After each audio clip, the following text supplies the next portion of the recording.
love will still remain. So do what you want, baby.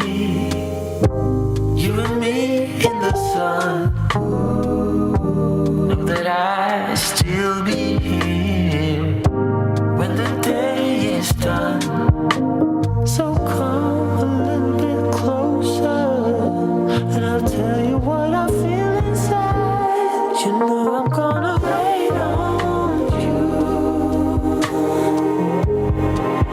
I'm gonna wait on you. You know I'm gonna wait on you. Yes, I'm gonna wait on you. No one's gonna love you like I do. So glad that I found you. You're the missing piece, the last piece of the puzzle. I'm finally at ease. So when times are rough and the promises we make just seem so hollow and weak, and we're about to break, we have to remind ourselves, 'cause we know how we feel inside. You know I'm gonna wait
The Benjamin Dixon Show is only possible with listener support.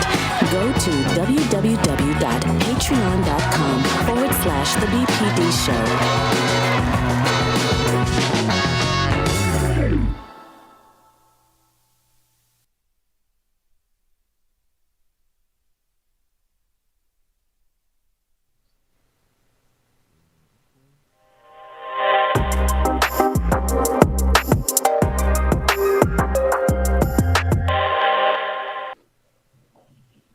Good morning. It is Thursday, July 29th. Benjamin Dixon is on the road. He is traveling to support a candidate, Nina Turner, in Ohio.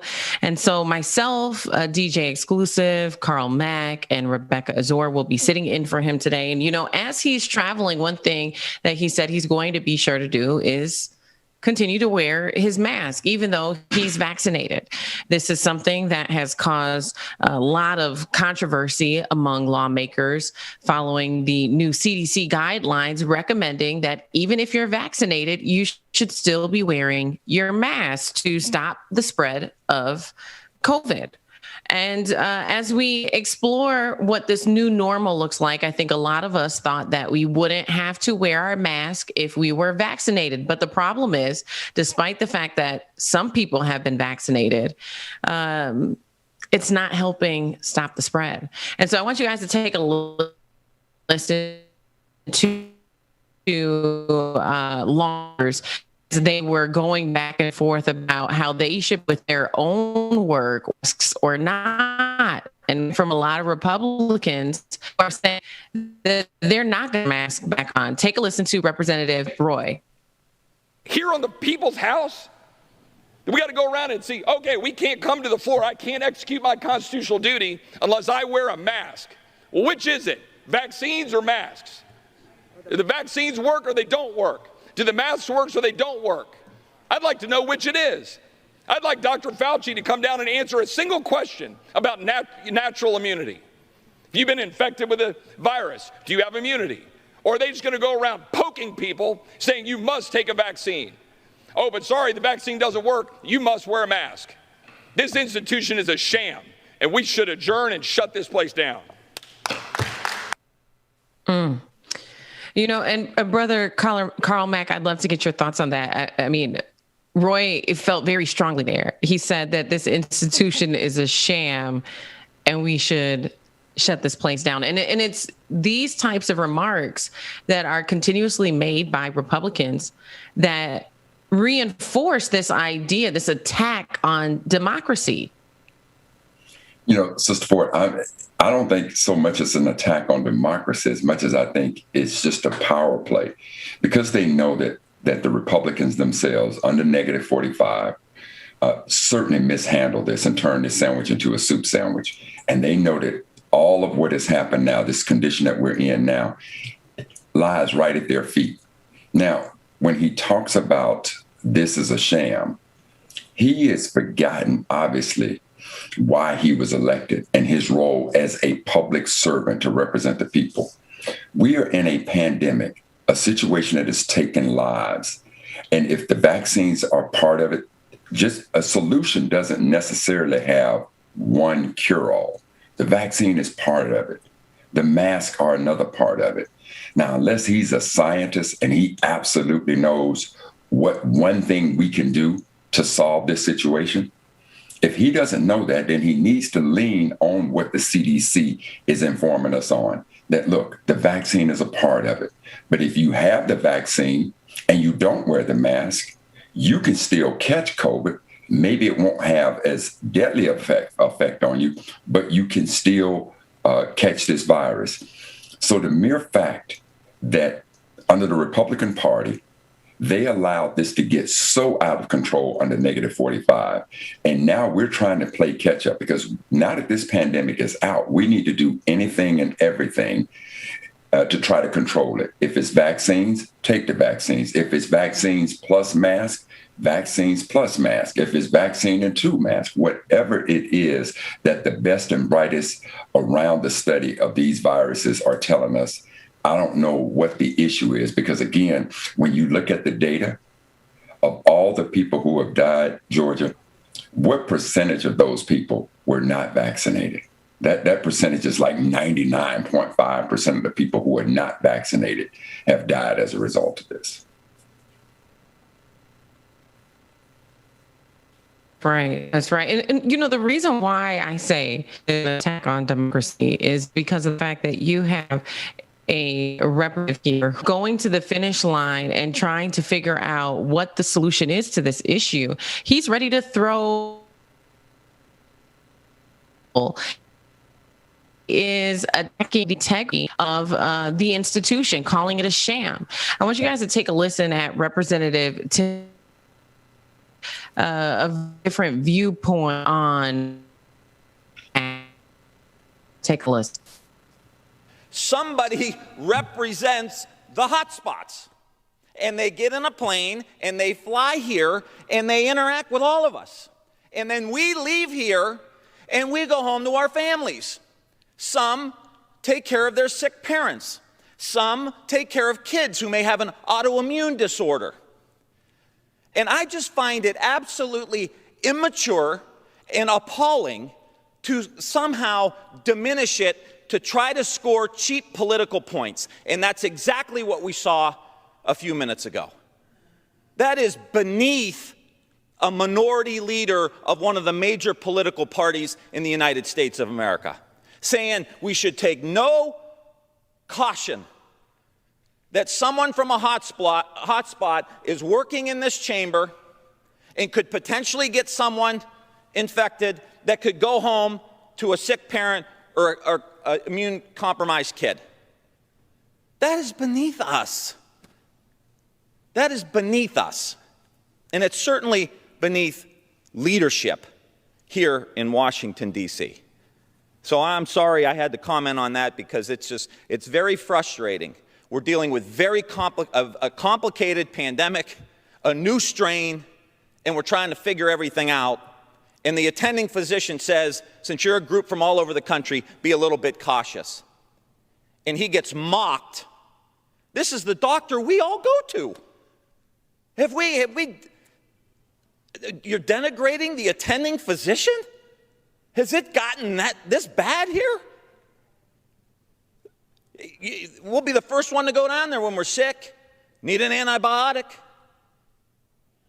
Get your checkup. I mean, come on. Stop. Just stop with this craziness. We're trying to be safe, trying to protect our family members, our kids, our parents, close relatives. And the minority leader mocks that. Mocks it, and mocks the top doctor who has a very...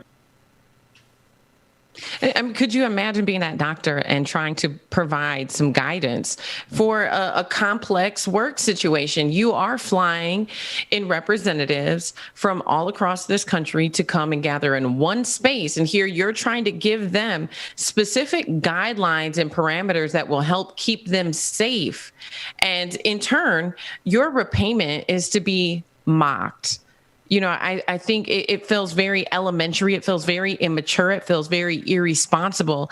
And it is frustrating to see that our nation has eroded to this place where we're in the midst of a pandemic. Everybody wants to get back to normal. And the people we have appointed in positions of leadership to help us get back to normal are mocking the very measures that are being put in place by experts.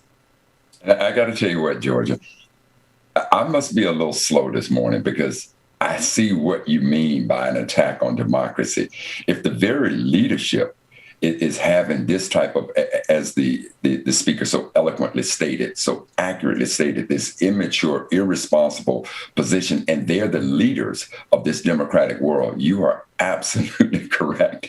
So forgive me for being a little slow with that, but it could not have been stated more succinctly. These very people who have just absolutely messed this whole situation up, and the people who are most affected are Republicans who have refused to wear the mask, refused to be vaccinated, and now their representatives are going to fly back home into those, quote, hot spots.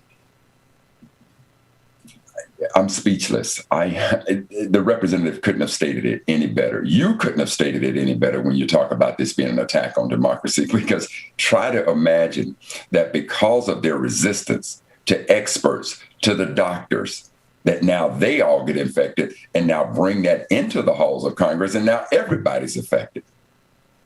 Such can happen with the pandemic. And for those who think that's an absurdity, who would have ever imagined that we'd be living in a day and time where we would see major events shut down, that we would be working from home, that this entire country would come to a screeching halt for a pandemic. So don't think for one moment that it's absurd that what this doctor is saying, what you are saying about it, this being an attack on democracy, where these leaders can now become infected and now no work is being done. And so my question to you is, where do we go from here? Because we've already had the shutdown. We know what that looks like. We've rolled out the vaccine. Is available to almost everybody except for kids. Now we're going backwards to a point where we have to put this mask back on, despite the fact that people are going to be returning to their workplaces if they haven't already this fall. Schools are supposed to be back in session. So people are going to start gathering back together again. But we remain a country divided on whether or not we should wear this mask, the very thing that scientists and doctors have said can stop or slow the spread, ultimately saving people's lives. And we're seeing our leadership, our political leadership, divided on this issue, so much so that they're taking precious time on the House floor to debate it. Meanwhile, we still don't have any measures on police accountability passed. We still don't have enough measures passed to combat the racial inequities that each and every city and state are plagued with in this nation. But no, let's sit on the House floor and debate whether or not we should wear our masks. Where do we go from here? I would say this.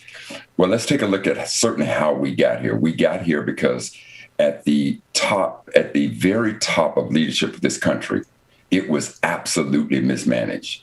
There is no doubt. History is very clear of what negative 45 did. And now we are where we are. So one of the things, I would think at the very top, President Biden, Vice President Harris, keep pounding the table on the need for vaccinations. I'm seeing a lot of public service announcements where they're taking people from the community of all races, all genders, and talking about the need to get vaccinated. So let's keep pushing the message of vaccination. Reinstitute the pandemic response team. Allow them to continue doing their job. Let us keep hearing from our scientists as these new variants comes out.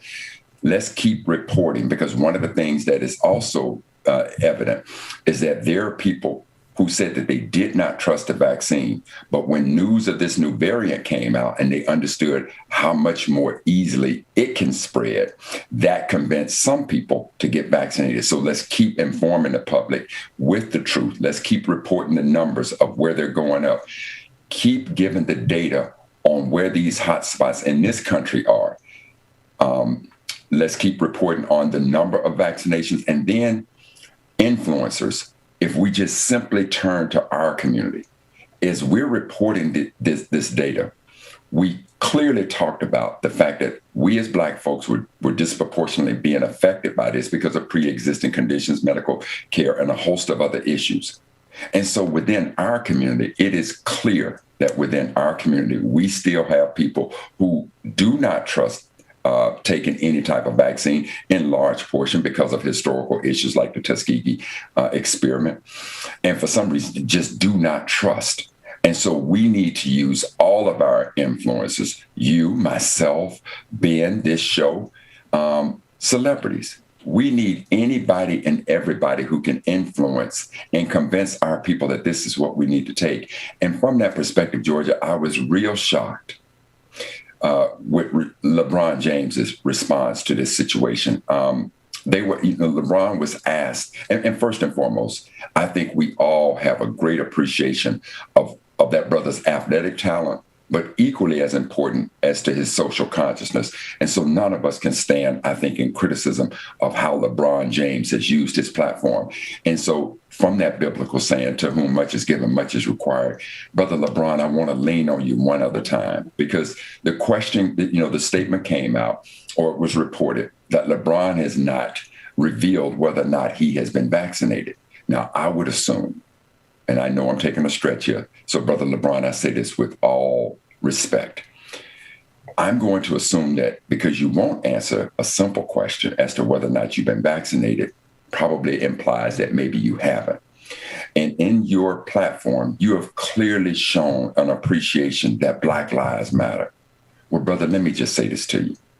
COVID has killed more Black folks in 1 year than arguably law enforcement has in a quarter of a century. You are an influencer.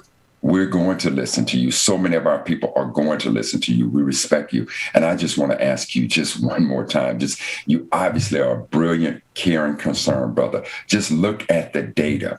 99.5% of people, even if you don't trust the vaccine, it is clear that if you are not vaccinated, the numbers say that the overwhelming 99.5% of the people who have died from COVID were not vaccinated.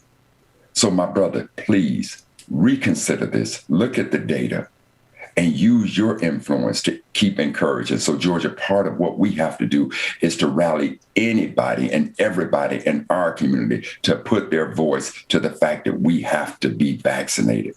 Now, for those in the Republican Party who want to look at this from a political situation and not a life situation, if you want to be stuck on stupid, there's nothing much, that people can do. But, as to where we go from here, we got to absolutely keep pounding the table on it, because that weather's about to change. We're about to get into what traditionally has been cold and flu season.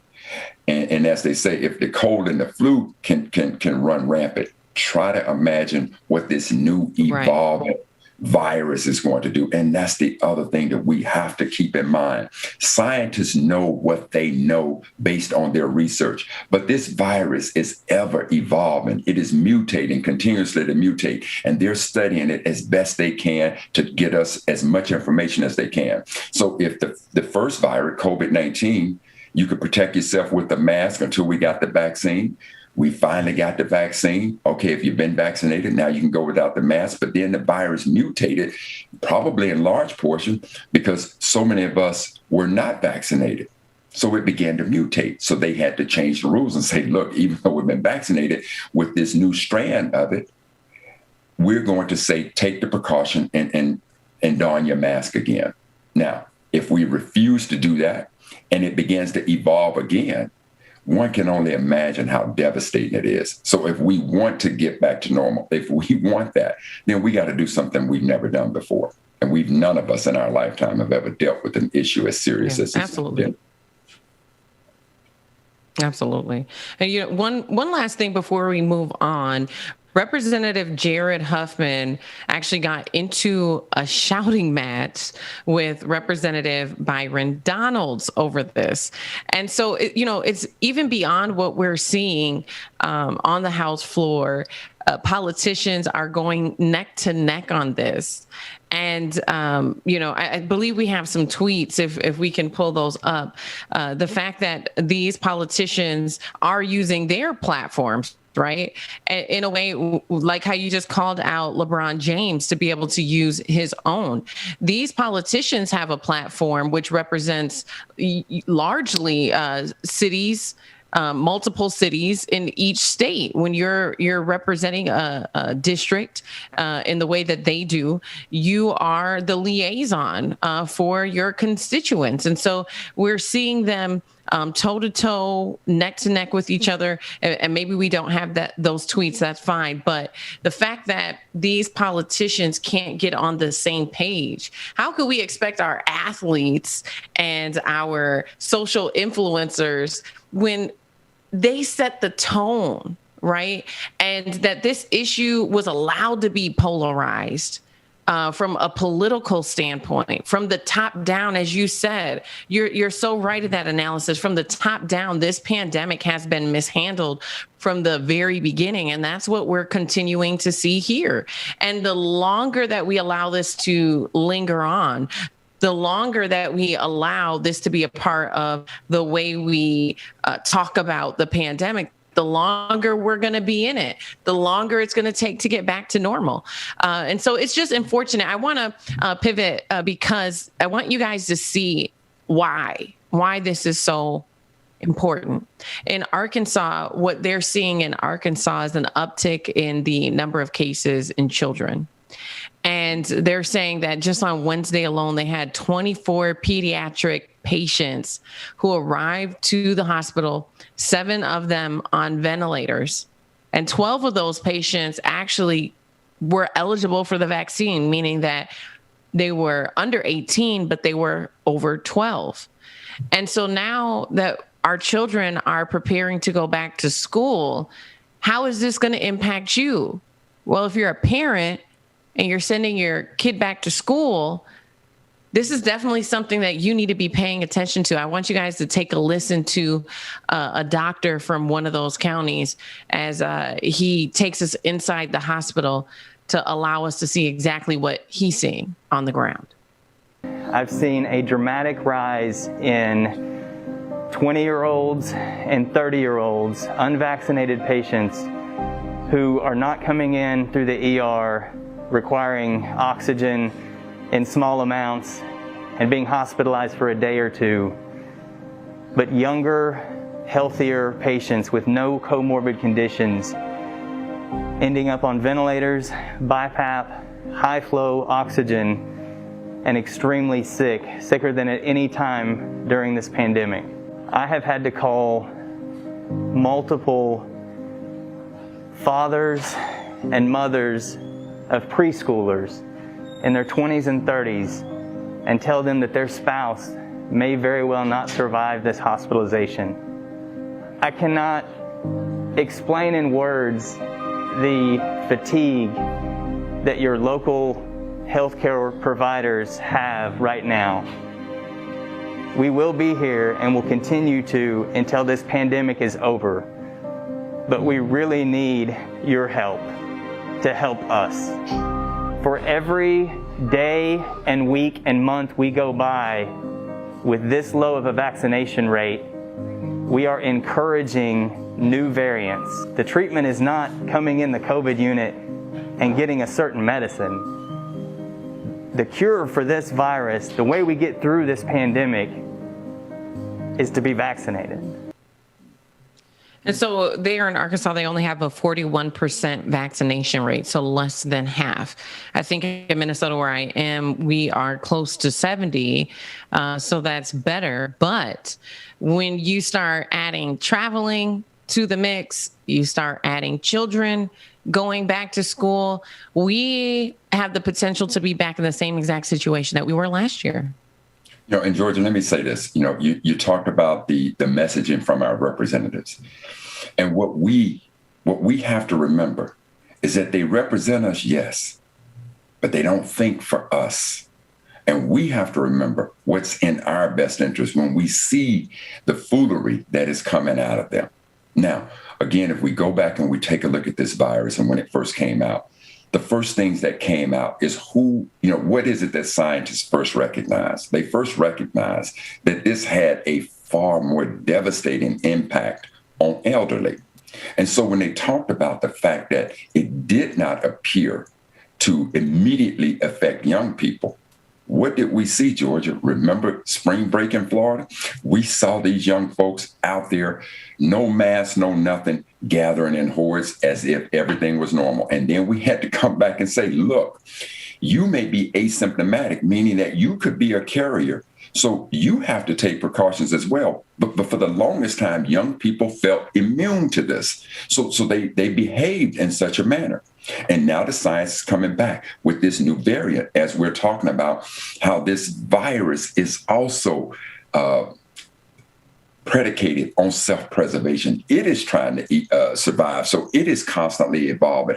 And now the one group that we thought was absolutely immune to this. Those young people, now we're seeing cases, as this doctor reported, in a state, a red state, Republican leadership who wanted to believe that because they messed this thing up, and again, remember what they're trying to do now. They're making it a political issue because they know just how bad they messed this up. So you're seeing those states that said poo-poo on the vaccine, poo-poo on Fauci, poo-poo on the mask. Now we're watching that take place. But now this variant, this virus is evolving to the point that it's saying, now I'll attack the young. And so as you talk about going back to school, it's a situation that my ex-wife and I literally had this conversation today about our son, because our son plays football. And now I'm meeting with the athletic department. I had to sit down and talk with both her and my son to say, look, let's have a discussion about this, because as this new variant is coming up, yes, I know that my son is vaccinated, our family is vaccinated, but do I know that the other players are vaccinated? I don't know those situations. Right. And now that you're talking about going back to school, look at what they did in the state of Texas. They're so hell-bent on doing this that, Georgia, they've taken out of the budget any money for remote learning. So they're basically saying, damn the torpedoes, we're going back in there. Because I asked my ex-wife the same thing. Are we going to we need to have the discussion over whether or not our child is going to do virtual learning this year? Right. She said, no, Carl, they're all set to go back to school. So what if this virus keeps evolving to the point that now we're watching children be affected? And what do we know about the fact that our children are going to continuously wear their mask all day long? They're not. These are some tough times, absolutely. So these are some issues that we're dealing with. Yeah. The children are not going to wear their masks at school. We know that, they'll do it to a certain degree, but you're always going to have that one, sitting in the back of the class who's not going to wear his mask. And it's very dangerous because now the tables have turned. When we first entered into this pandemic, as you mentioned, the most vulnerable population were the elderly and those who were immune compromised. Well, now the most vulnerable are those who can't be vaccinated, which is those who are 12 and under. So why would we, when we're the only ones who can make decisions for them, children cannot make decisions for themselves. Why would we put them in a situation that puts them in harm's way? They haven't been vaccinated. So what happens if there is an outbreak? They are more susceptible to get COVID and to have severe symptoms, as we're seeing in Arkansas. You have 7 babies who are on ventilators. And when we first got into this pandemic, children can't get it. And if they get it, it's mild. No, that's not the point that we're at in this pandemic anymore. Now, the most vulnerable population are children because they're the last ones to get vaccinated. And from what I've been hearing, that the vaccine for children isn't going to be ready until December. So why do we continue to make these premature decisions? I think it was a premature decision to remove the mask mandate in the first place. I think it was a premature decision to start forcing people to go back to work when we know dang on well everybody isn't vaccinated. And now here we are again, after making 2 premature decisions and seeing it result in an uptick in the virus again and more deaths. Here we are again making another premature decision to send our babies back to school when we know that most of them can't even get vaccinated. Unbelievable. I don't know what else could be said on it, Georgia. You cannot say it any louder, any clearer. And the thing that we have to understand is, I remember when this virus was first reported in China, and the pandemic experts said this: it's not about if this virus will get to America, it's when. Because it's coming. And so that is the same thought process that I think you just laid out. It's not about if it's going to impact our children in a devastating manner based on the course of action that we're now taking. It's when it's going to have this devastating impact on our children. And as I stated, they can represent us, but they don't think for us. And with me, if it's about virtual learning for my son, that is exactly what we're going to do. I don't care if they take out all the budgets in the state of Maryland. And like Minnesota, the state of Maryland is somewhere around that 70+% vaccination rate.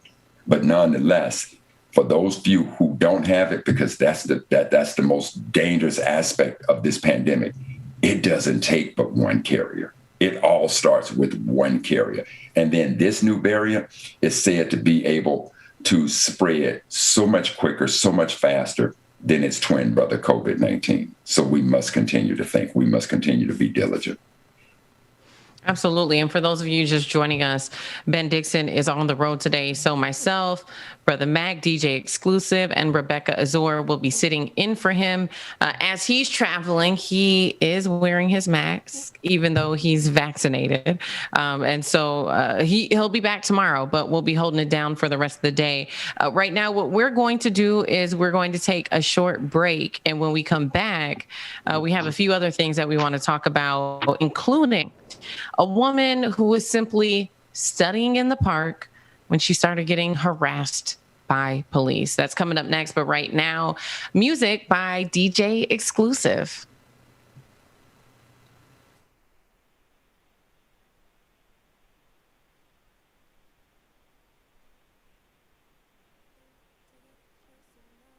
A mute button. Good morning, y'all. Hope y'all doing good this morning. Gonna take y'all with some music and we'll get back to Georgia and on the clock with Georgia Fort and Dr. Mac. Y'all make sure y'all stay tuned. Good morning, y'all. My headphone going out. When I get you back, oh yeah.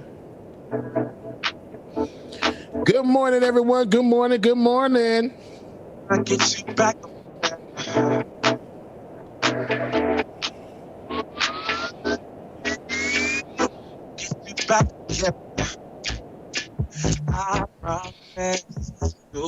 Say again, Dwayne. It's popping again.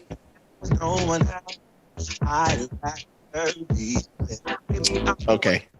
Get it 1 second. Huh.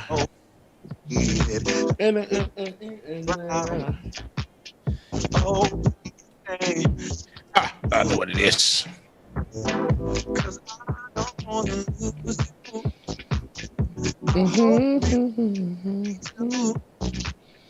No, I don't lose you. Don't go. When I get you back, oh yeah.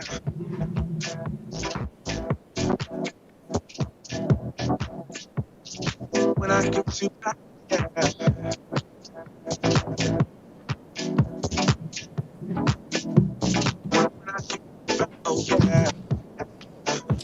This music. When I get you back, yeah. Good morning, y'all. Good morning. Stay tuned, okay? We got more on the clock coming up next, and we're gonna get this music taken care of. Who's you? I hope you feel that way. No, I don't. Who's you, baby? Oh, when I get you. I promise you'll never leave when it comes to you.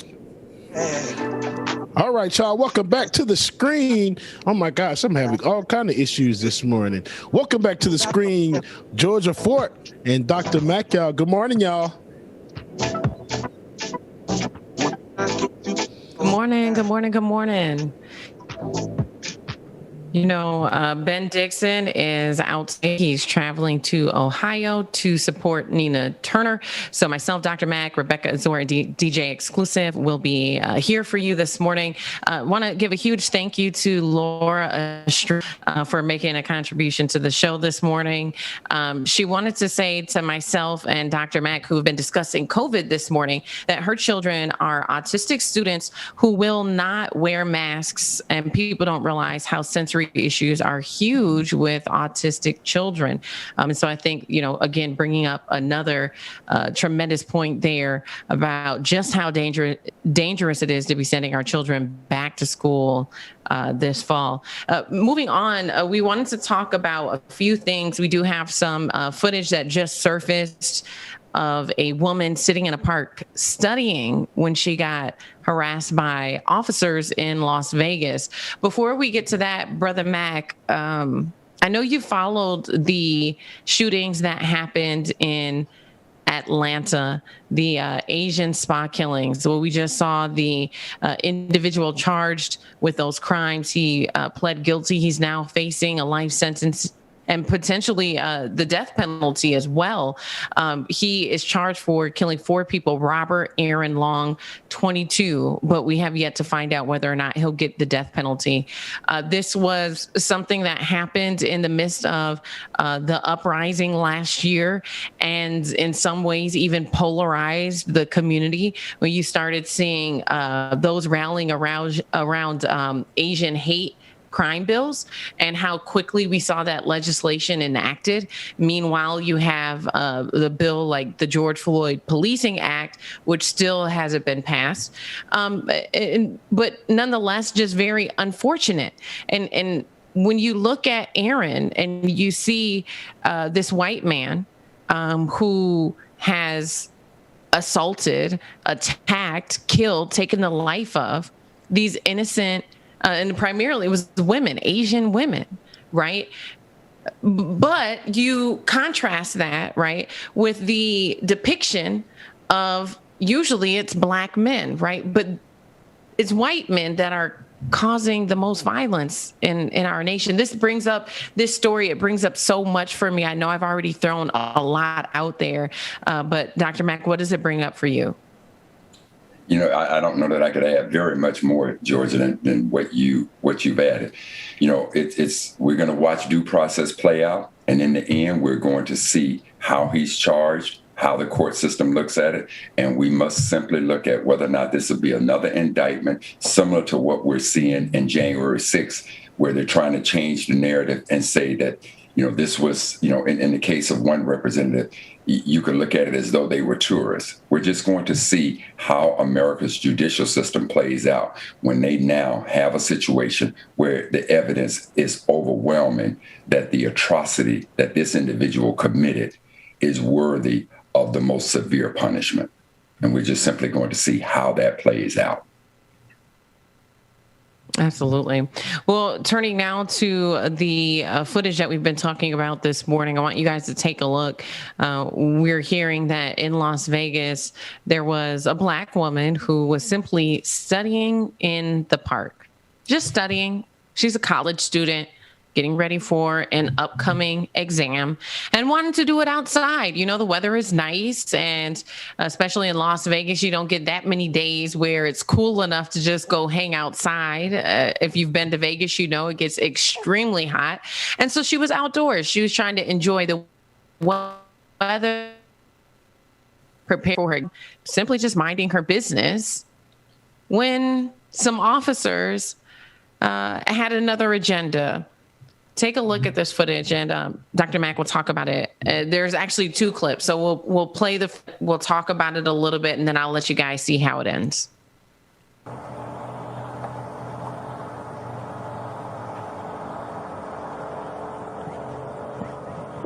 How are you? I don't know if anybody told you, right? But this senior center is getting ready to open up next week with kids in it. All right. So if there are kids present in the park and you don't have kids, you can't be around. You can't be loitering in the presence of children. You understand that? What am I doing wrong, sir? I'm studying. Okay. Am I being harassed right now? What is the problem? I'm doing homework. Is this a regular park? Because there's a slide and everything here. This is a regular public Okay, park. I'm talking about next week. Not right now. Talking about next week. I'll go to school too. I'm a college student. Okay. I won't even be here next week. Can you stop? I just want to study. Ma'am, we're just Okay. walking around in front of everybody. Ma'am, do I know you, ma'am? I don't know. Do you? No, I don't. So I'm telling you what's going I'm not being on. harassed for studying in the park. I just want to. All right, ma'am, this is what's going on, so this way you can film what I'm saying to you. Yeah, 'cause all right, I don't know next I'm week, being harassed. okay, hold on. No, you're not being harassed. Next week, there are going to be children present in this park. Okay. I cannot have you, if you are a homeless individual or not. I'm not I cannot, okay, and if you're not homeless, then don't worry about it. But the fact is, even if you are not homeless, you cannot be present in the park if you do not have children, if you have no business. It's a law. Do you understand that? So I'm not harassing you. I'm letting you know that. So this way, next week, when those children are present, because if you had children, you would not want what? You're not harassing me, but you're getting closer and closer to me. Okay, I'm not getting closer and closer. I moved so this way you can get me in frame. Because you want to film me, I'm allowing you to get. What's going on? And I'm explaining it. But you continue to interrupt me as I am explaining it to you. I won't be at the park next week, so. Okay, and then that's fine. But I'm. Dr. Mack, what are your thoughts about that? Insane. And, and clearly this is an overreach of the law. And it is without doubt that when they walked up with a preconceived notion of what she was, or of who she was.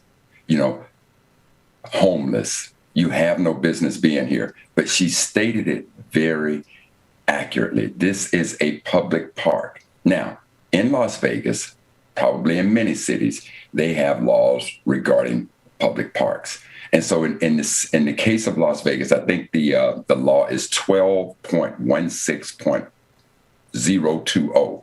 And if you go down to number 18, to point 18 in that law, because this officer used the word loitering.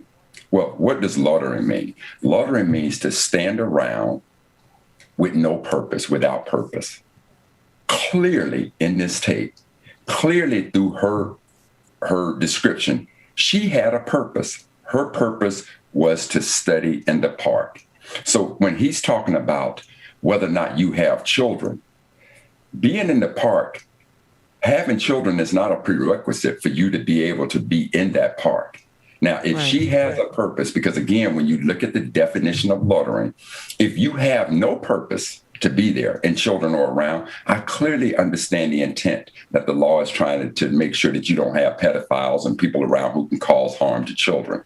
But when you walk up and somebody is either reading or studying, as in the case of this sister, and you can't use your common sense, it says one thing to me, that it is based on race. It is inconceivable that this sister could be there as a college student, because now he says, if you're homeless, why do you have to go to the point that she's homeless? Even when he walks up, he sees her with books. He sees her reading. He sees her studying.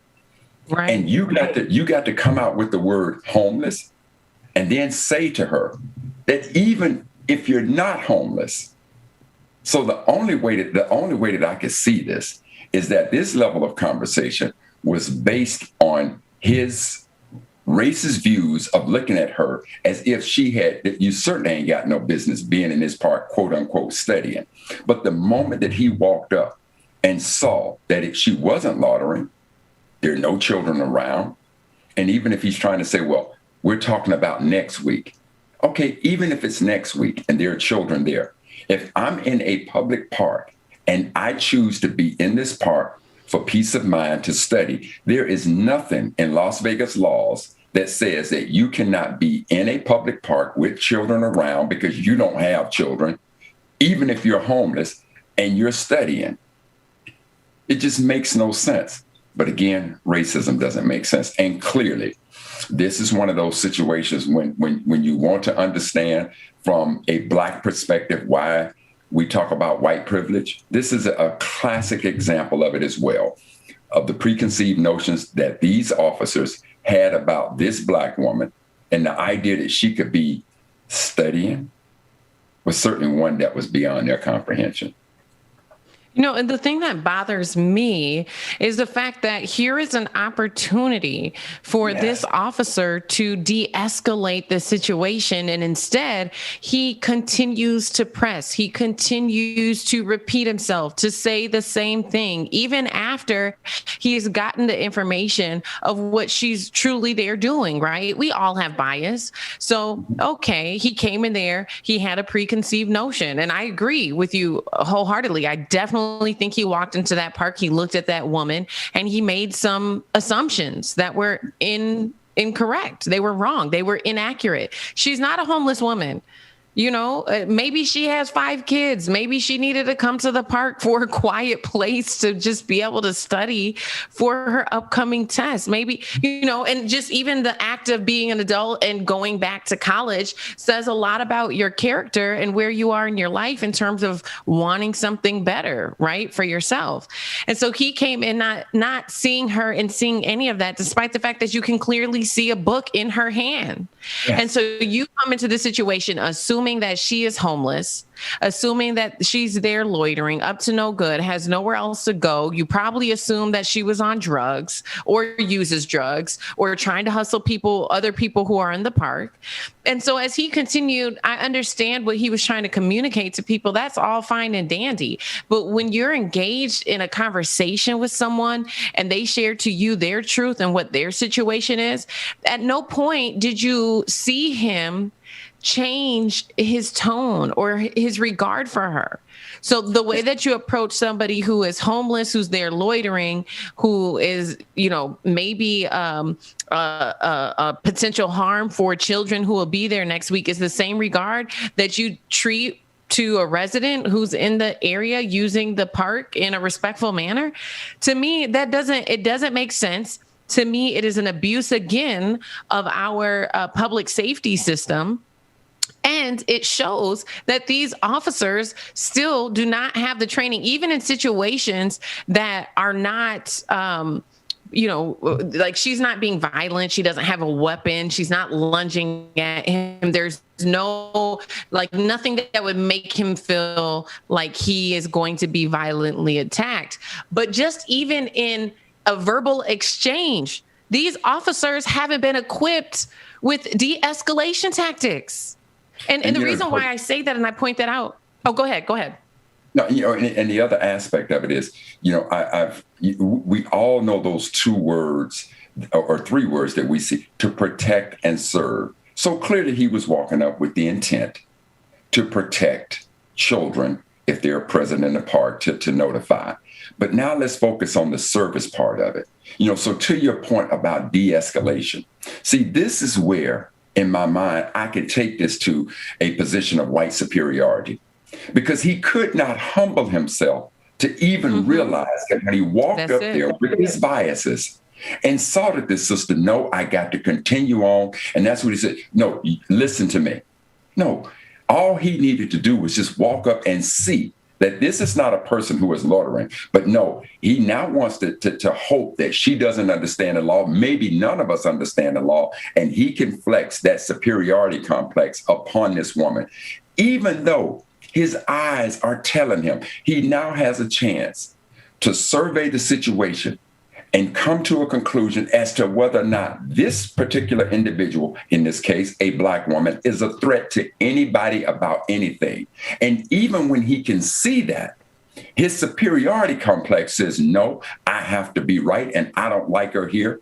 I don't like her here for what? Because she's studying? No. See, that's why I have to come down and say, I don't like you here because you are a Black woman sitting here. That's why I don't like you here, regardless of the circumstances, regardless of the law. And I'm right. So stop arguing with me. Shut up, be quiet, and listen to what I got to say. That's absolutely.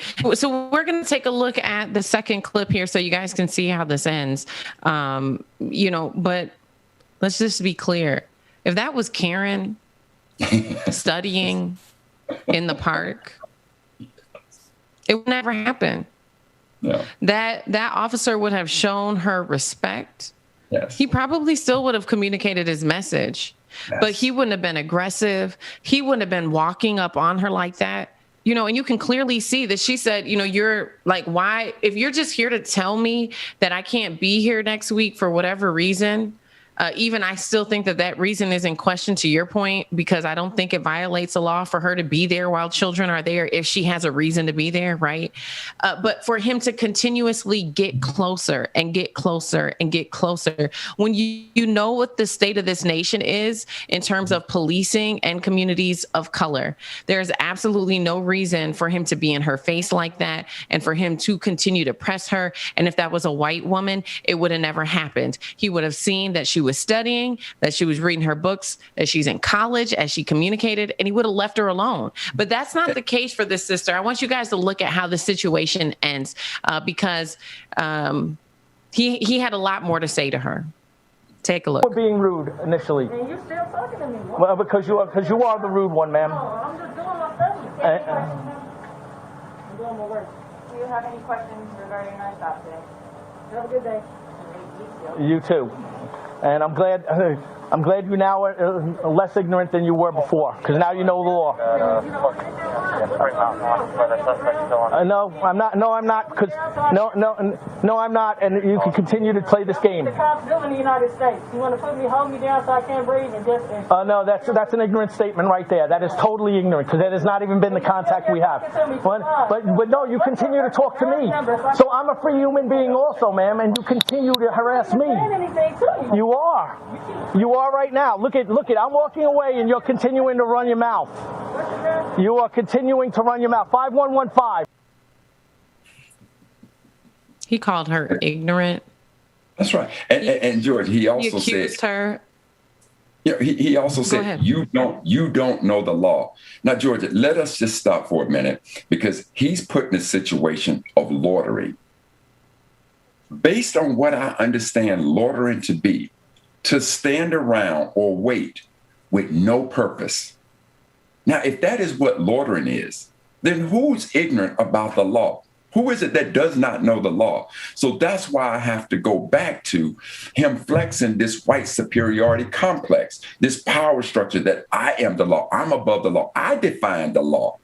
But what is law? Because you're Black, that doesn't apply to you, because I'm going to make a new law for you right here and right now. And that's what that was about. The same thing. You're ignorant. You don't know this. You're less than ignorant. And then you're harassing me? No, fool. You walked up on her. You surveyed the situation. If you understood the law, you would clearly know that she's not simply waiting around or standing around without purpose. You could look there, survey the situation, and understand, oh, she's reading.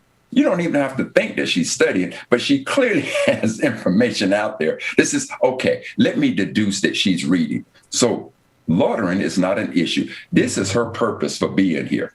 No, that was not good enough for you. She's Black, and I don't even want you in this part. And even though this is, like you said, if they want to relay their message about what is going to take place next week, if he understood the law and children were there, and she was in that same position studying or reading, she has a purpose for being there. It is a public park. Now, what I was first thinking about when I saw this clip was that maybe this park is a private park that belongs to some homeowners, some home association or something to that nature. But she made it very clear, this is a public park. And when you go inside that statue, the only time that they talk about people not being allowed in that public park is between, I think it was midnight and like 5 a.m. or something to that nature. And if you wanted to be in the park during those hours, you needed to get written permission for it. Clearly, those situations don't exist. So when you want to talk about who's ignorant of the law, it is very clear that he was ignorant of the law and decided, I'm going to make a new law that applies to you, Miss Black woman.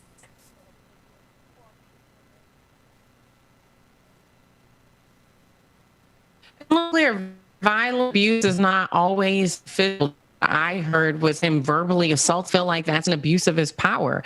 You have the nerve to call a woman who is sitting here studying for a college exam ignorant. Mm-hmm. To me, that it's infuriating, and it frustrates me when I see these examples, and we've discussed a lot of these examples over the last week.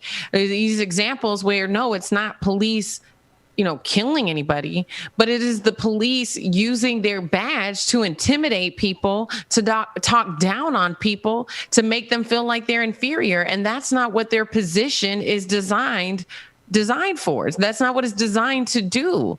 And so it made me so angry to hear him call her ignorant, because also in some ways, maybe I'm reaching, but in some ways it felt like a dog whistle. because when you look up the definition of the N-word, what is it? There you go. What's the definition of that? What's the definition of the N-word? You know, I'll tell you this, the definition that I place on it, it is a derogatory term meant to degrade and insult an individual. And clearly his behavior was all of that. It was meant to degrade this sister, to insult this sister, to tell her that that the law does not apply to her. In effect, the citizenry, this public park that was paid for with your tax dollars, you can't use it. And you can't use it for one reason and one reason only. Because I'm not here to serve. I'm not here to protect you. I'm here to protect my kind. And you don't belong here. I heard all of it. So I certainly understand not only your feeling, but I had much of the same. And I tried to look at this thing and ask myself, you know, Carl, make sure that you're not reaching. Maybe she's on public-private land, if you will. No, she's very much in a public park. So now it led me to say, well, look up the law. Maybe when children are around and you don't have children, they have discretion to remove you. I found none of that in that law. And when you go through and read that law, God, they must have 20 some odd examples of what constitutes not being in the park when children are around. And none of that applied to this sister. The only thing that applied to this sister was an overzealous law enforcement officer who was flexing his white superiority and being insulting and not serving her. Well, and when you look at the greater issue here and why communities of color have so much issue with police, you can't even go to the park and study for an exam without being harassed. Right. Think about the trauma that has caused this woman to now be in her car and be driving in an already tense situation. And this is a very negative encounter that could have been avoided. And the reason why I brought up the dog whistle is because when you had people who were trying to defend the N-word, there were people who were simply saying that the definition of it was just an ignorant person and that it had nothing to do with race. And so to hear this man use the word ignorant, it brought me back to that. And so it felt like a dog whistle in some regard, you know, and I just cannot continue to stress. We're at this moment right now where we don't have any headlines. We don't have any protests that are happening, but we have to ask ourselves as American citizens, what has really changed in terms of policing in America? And we know that there has not been substantial legislation put in place or passed that has really gotten at the root of the issue in police departments all across this nation. And so while we're in this moment where there's not blood on the ground, while we're not in crisis, what are you going to do about it? Because we're continuously seeing this sister who is simply studying in the park, preparing for a college exam. We're seeing in other incidences where officers are putting evidence in people's cars. We also covered a story this week where an officer deleted evidence from someone's phone. We're seeing all of these instances of corruption and abuse of power, and yet and still people, because there's not blood on the ground, are now complicit and they're comfortable and they're back to their routine. And we're not seeing the sense of urgency to address police accountability that we saw last year when George Floyd's blood was on the ground. But why does black blood have to continuously be the cost that we pay in order for this change to happen? Why can't we look at this situation, and why can't we be outraged at this situation when we have a black resident, a black taxpayer who's utilizing her public park to prepare for an exam to study? Why can't we look at that and be outraged? And why can't we look at that and say that change needs to happen before it escalates to another George Floyd? Absolutely. And Georgia, the other thing too is when we talk about this being a systemic problem, the other officer, the female officer there, see, if she were about her business, she could have corrected him and said, look, this is not an issue. She's clearly here studying. Let's move on. Ma'am, have a great day. She didn't do that. The same thing. What happens, because now this video obviously has gone viral. So what happens when the chief of police in Las Vegas sees this? Is there going to be a call to give this guy, give both of them, give his whole department de-escalation training, use this as a learning tool to say, there's certainly a much better way that we could have handled this situation that shows as an example our service to the community? Are they going to do that? If not, and it's like, hey, don't worry about it. Not worrying about it, not addressing it is exactly what you're talking about. It is that type of pass that is being given time and time again. Let's not worry about how we dealt with her. Let's not worry about the officer who deleted stuff off the phone. Let's not worry about the officer who planted drugs, who planted evidence in the car. These are small things. It's not a George Floyd situation. It's not a Tamir Rice situation. It's not a Sandra Bland situation. So to your point, is that what it takes, that blood has to be in the streets in order for somebody to bring about this type of change? The one thing I will say is thank God for technology. Not only his body cam being on, but her cell phone being on, because at least that appeared to keep that fool in check so that we didn't see a situation where now another black life doesn't appear to matter.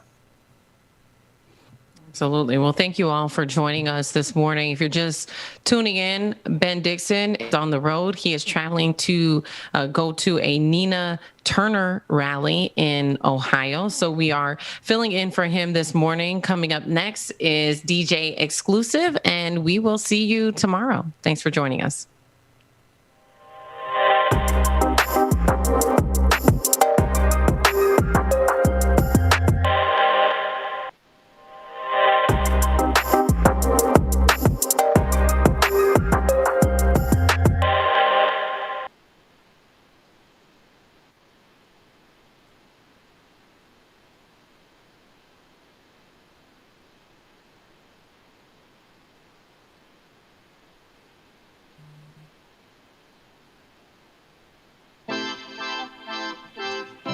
Good morning again, everyone. Welcome back. Now we are on the welcome to the Benjamin Dixon channel, y'all. We just had On the Clock with Georgia Ford, and Dr. Mack joined in as well too. Now we are going to start Like It or Not coming up momentarily, so make sure that you stay tuned, and we're going to do the damn thing, y'all. Rebecca Azora coming up next. Well, in the meantime, we're going to get you some good music, and we are going to go ahead and get our patrons named off for the day. Hey!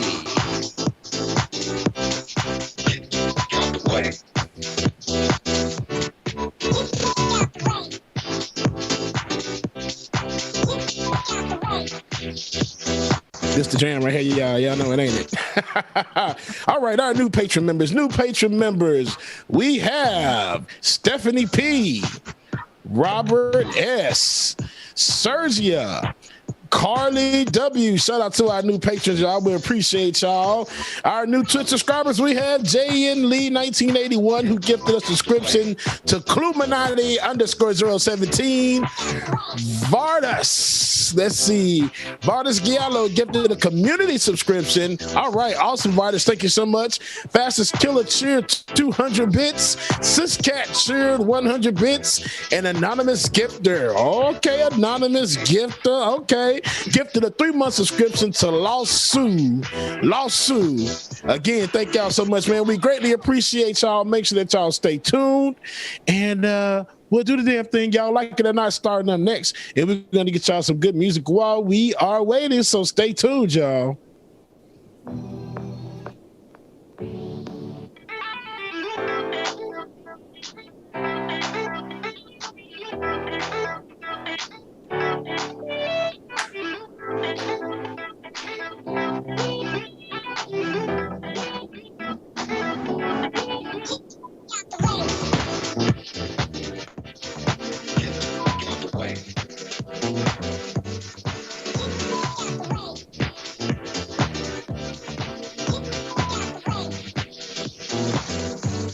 Roll call coming up.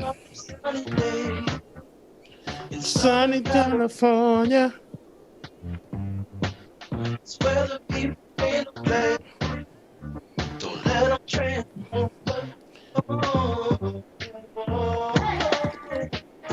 Come and see what you're missing. On the little slice of heaven. It's the only place. Good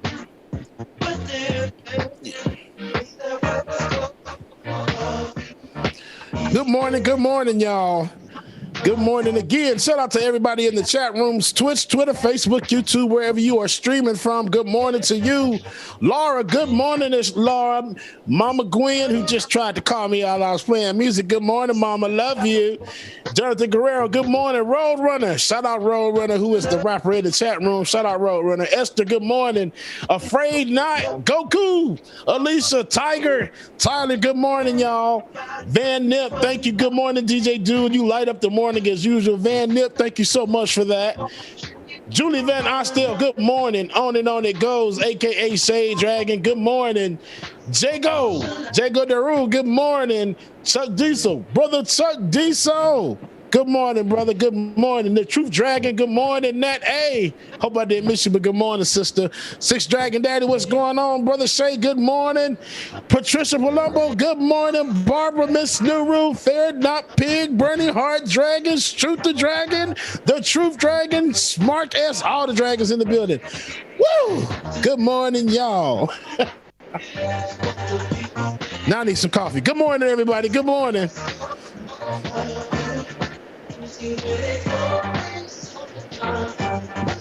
Carly Wynn, good morning.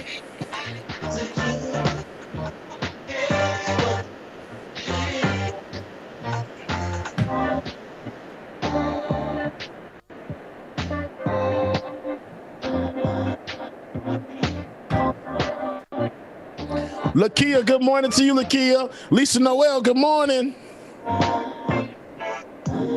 Where you from the start, by the way you said. Bluebird on my shoulder, good morning. Yeah, man, I felt your energy. Wasn't used to being loved and treated differently. Yeah, something went wrong. The signals got crossed. Lipsha, good morning, Lipsha. Let's go when it hurts. When I want to hurt. We keep it right. Anna Hart, good morning, Anna. You're trying to pick the pieces up. We should take it slow. Baby, don't miss it. Make it rain, drama. If you want me, baby, don't you switch up a vibe. Baby, don't you? Baby, don't you?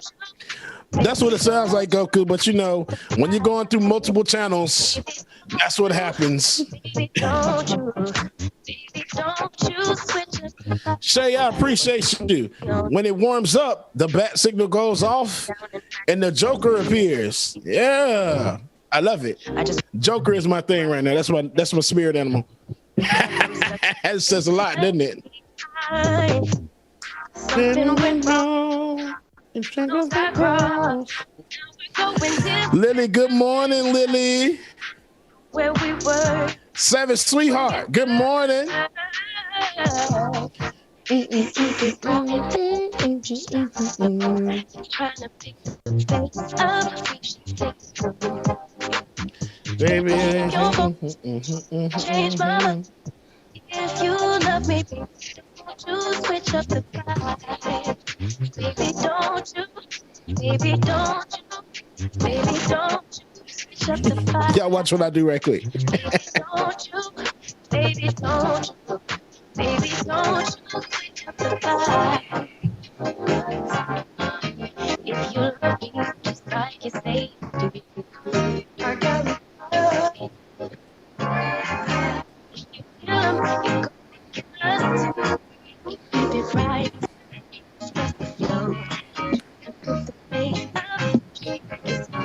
Y'all go ahead and do the mashed potato in the chat room. Let's see y'all.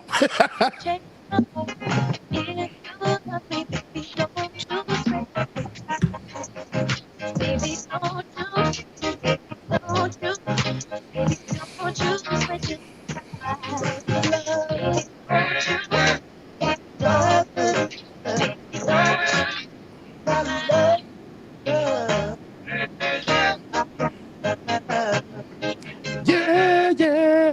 All right, y'all. It's time to start Like It or Not, so make sure that you stay tuned. It's about to go down. Like It or Not with Benjamin Dixon starts now.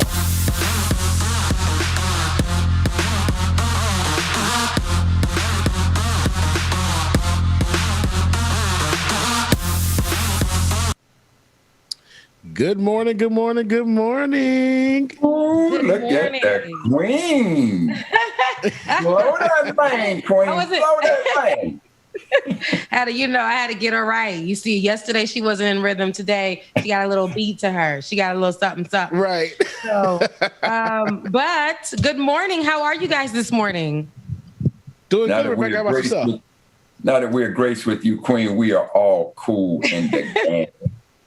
Look, you be gassing me up every morning. I be leaving here like, okay, like, Lord, where are the people in Georgia? Like, where are the people in Georgia, Bubba? Where they at? Because they at though? I get a new hairstyle and they be like, hey, what's up? Something different? It's a new week. Like,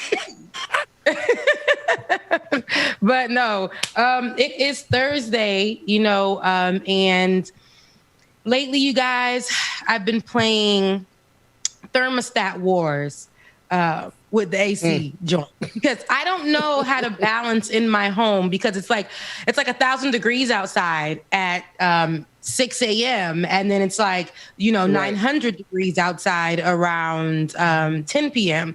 So I don't know what to do. Are you guys having that same issue in your homes? I don't know where you're at, Carl. Where are you at? I'm in the state of Maryland. Okay, so you're in Maryland. Oh, nice. Okay. All right. Look, we ain't even know that. We ain't even know where you were in the world. Okay, look. Tell them, Dr. Mack, that our AC work fine up here. Trust and believe, we doing just fine up here. Okay, good, Look, good. always. We're down here. We're struggling. I'm about 10 miles outside of D.C. Okay, all right, D.C. Okay. I got a few friends over there from Maryland, and met them all at on the Hill at Florida A&M University. Good people. But Bubba, are you having issues with your thermostat? Are you? So, I can't get it right. Let me tell you the issue I'm having now. Like most times, my AC is so cold that it's like annoyingly cold. Yeah. But yesterday, my AC last night, I discovered it decided it wanted to go the hell out. In the middle of this heat wave pandemic, because this is a pandemic in itself, okay? It's yes. Terrible. So I got up and looked at the thermostat. I'm like, wait, now it's normally colder than this. It's on 74, but the temperature in the house say 79. I'm like, what the hell? So now I didn't call the people. Now I'm just waiting. So right now it's okay. But that's why you looking. You got a little gloss going on to your skin right now. It's a little dewy in the house. It's a little dewy in the house. But yeah, I'm not gonna like it. Yeah, it's hot. People are driving crazy. So be careful when you're outside in Georgia. You know how people get when they don't have AC in their own cars. They start driving a little reckless, a little wild. Can't listen to R&B music in the heat. This can't be the same heat that our ancestors are working underneath because I can't even take it. This is how I know. Like this right here is ridiculous. Okay, so I can't even imagine what our ancestors were working in. It's probably 10 times worse, but I can't even take this. Right. You know what I'm saying? So, so be careful out there in these streets. Do not play R&B music. If you have to, drive in silence, okay, or listen to something that gets your blood, going. Because if you're in this heat trying to listen to love songs and R&B music, it's not going to mix well. It's not going to mesh. You don't even realize it. So stay in silence. All I can say, Queen, is that if you're not feeling good, you're damn sure looking good. Thank you, because I'm feeling good this morning. I mean, it's a little warm. I told y'all, but I'm feeling good. It ought to be warm because you're looking hot. Thank you. Thank you. Now. Keep it up. Keep it up. We gotta have you on every day. Being gone. No, y'all, hey, you and DJ, y'all ain't bringing me into your ratchetness. I saw what you did when, Daddy's gone. Let's do what we do. No, y'all ain't bringing me in that shit. I ain't having it. No. We're keeping it professional, okay? Well, what is Dr. Mack, you here? What is just the kids? But there's a lot going on. There's a lot going on in the news. We're still talking COVID because COVID right now is still a thing. And with this Delta variant, it is something that we need to continuously talk about and discuss. There is no reason why we should leave this behind. There is no reason why we should leave this conversation behind. And I think right now, what's even funnier is that we have the right, we have people who have been speaking against it, actually taking to helping build this conversation in today's Delta variant days. Let's see the Officer Daniel Hodges, he pleads with committee for results, doubling down on COVID. Is that right, David? Because it's a little confusing in this in this here. But if it is, January 6th. All right, listen.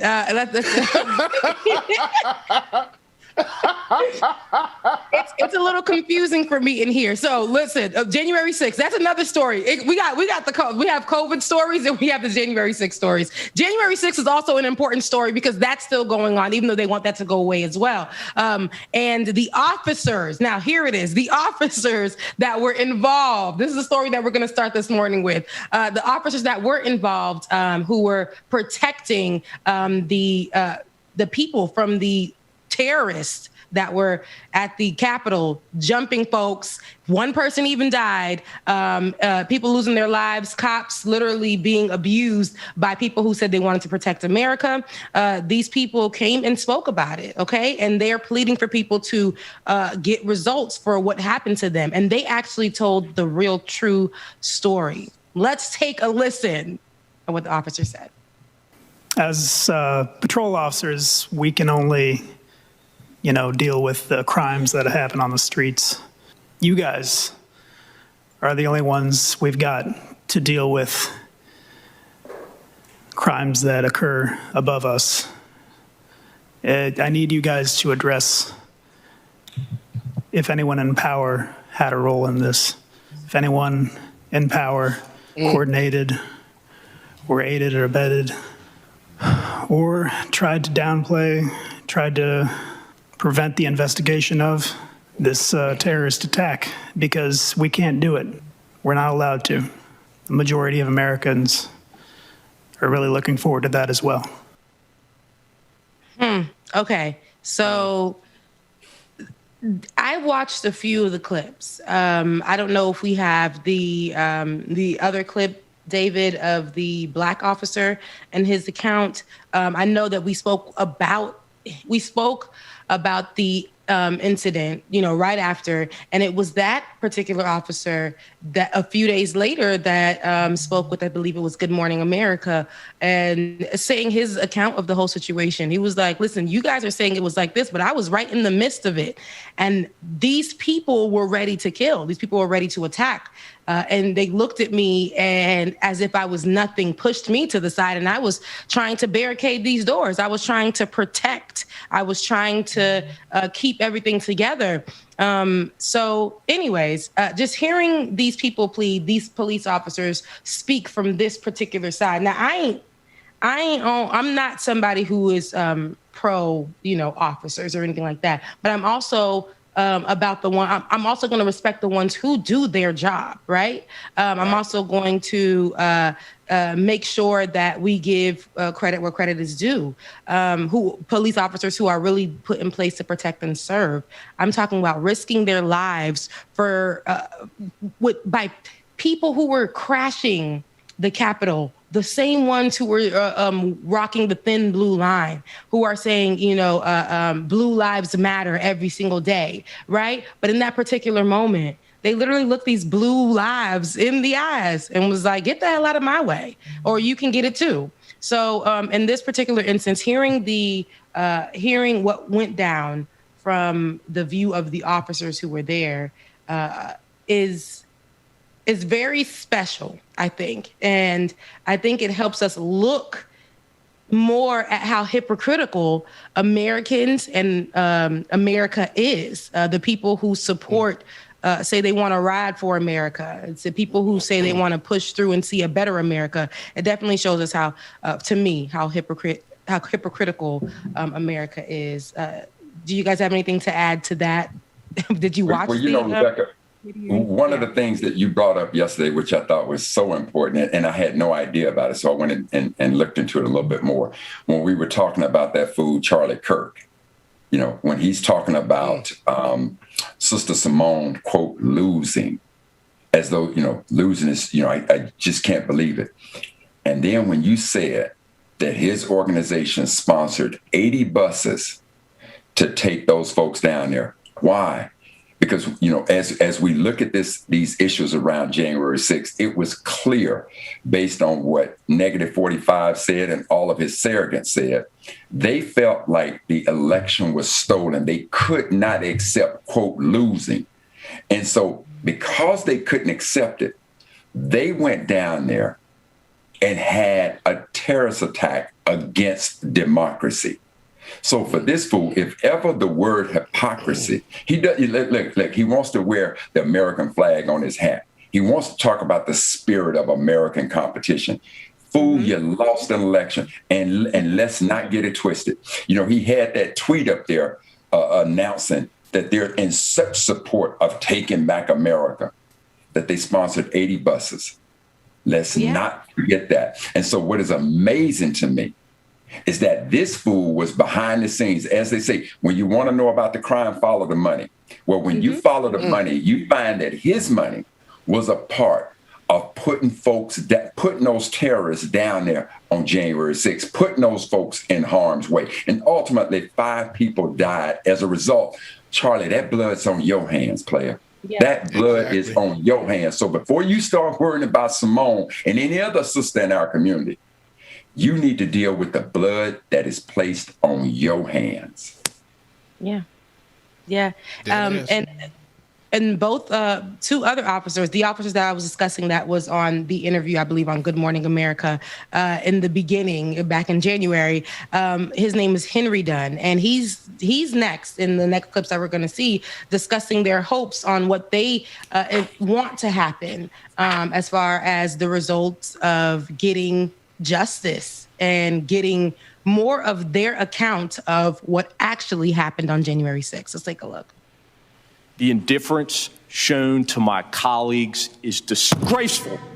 Being an officer, you know your life is at risk whenever you walk out the door, even if you don't expect otherwise law-abiding citizens to take up arms against you. But nothing, truly nothing, has prepared me to address those elected members of our government who continue to deny the events of that day, and in doing so, betray their oath of office. Those very members whose lives, offices, staff members I was fighting so desperately to defend. A lot of these events happened in plain sight. We had violent political rhetoric.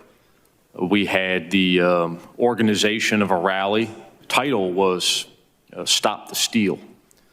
And that rally occurred on January 6th, which I don't believe was a coincidence. In the academy, we learn about time, place, and circumstance in investigating potential crimes. The time, the place, and the circumstances of that rally, that rhetoric, and those events, to me, leads in the direction of our president and other members. What I am looking for is an investigation into those actions and activities which may have resulted in the events of January 6th. So whether or not there was collaboration between those members, their staff, and these terrorists.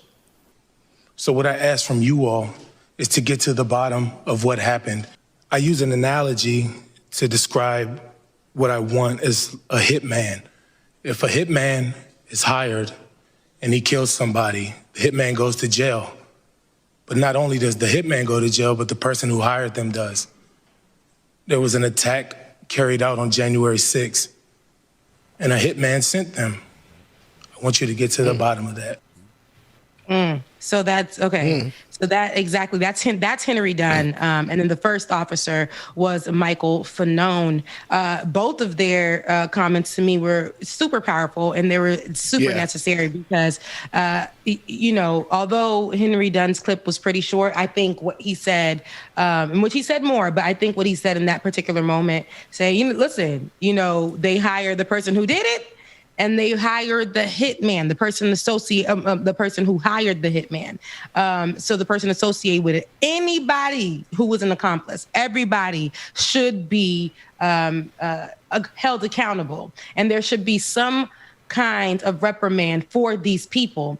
But it's almost like when they came, and the fact that the FBI asked us to assist them and helping find these people also was very questionable to me. We're talking about the FBI, people who can find anyone, like anybody, wherever you are. Like police officers do investigations, FBI does this, detectives got this. I mean, we have the power to find each and every person. You got facial recognition situations. I'm talking in grainy situations. We have the technology to find, right? You got kids putting out their parents on the Tick and Talk. It's all out there. Yet a lot of these police officers that America swears up and down that they love and they protect and they'll ride for, and Blue Lives Matter. In this particular moment, none of those Blue Lives Matter, because those terrorists didn't really have an agenda but to terrorize. To me, it was just, what was the reason? The reason didn't even make sense. You're fighting for a president who isn't president.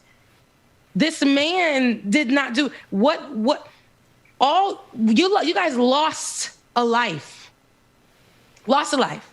A woman was literally breaking in. What did you think was going to happen? Breaking into the Capitol. You guys planned to attack and terrorize officials, Capitol officials.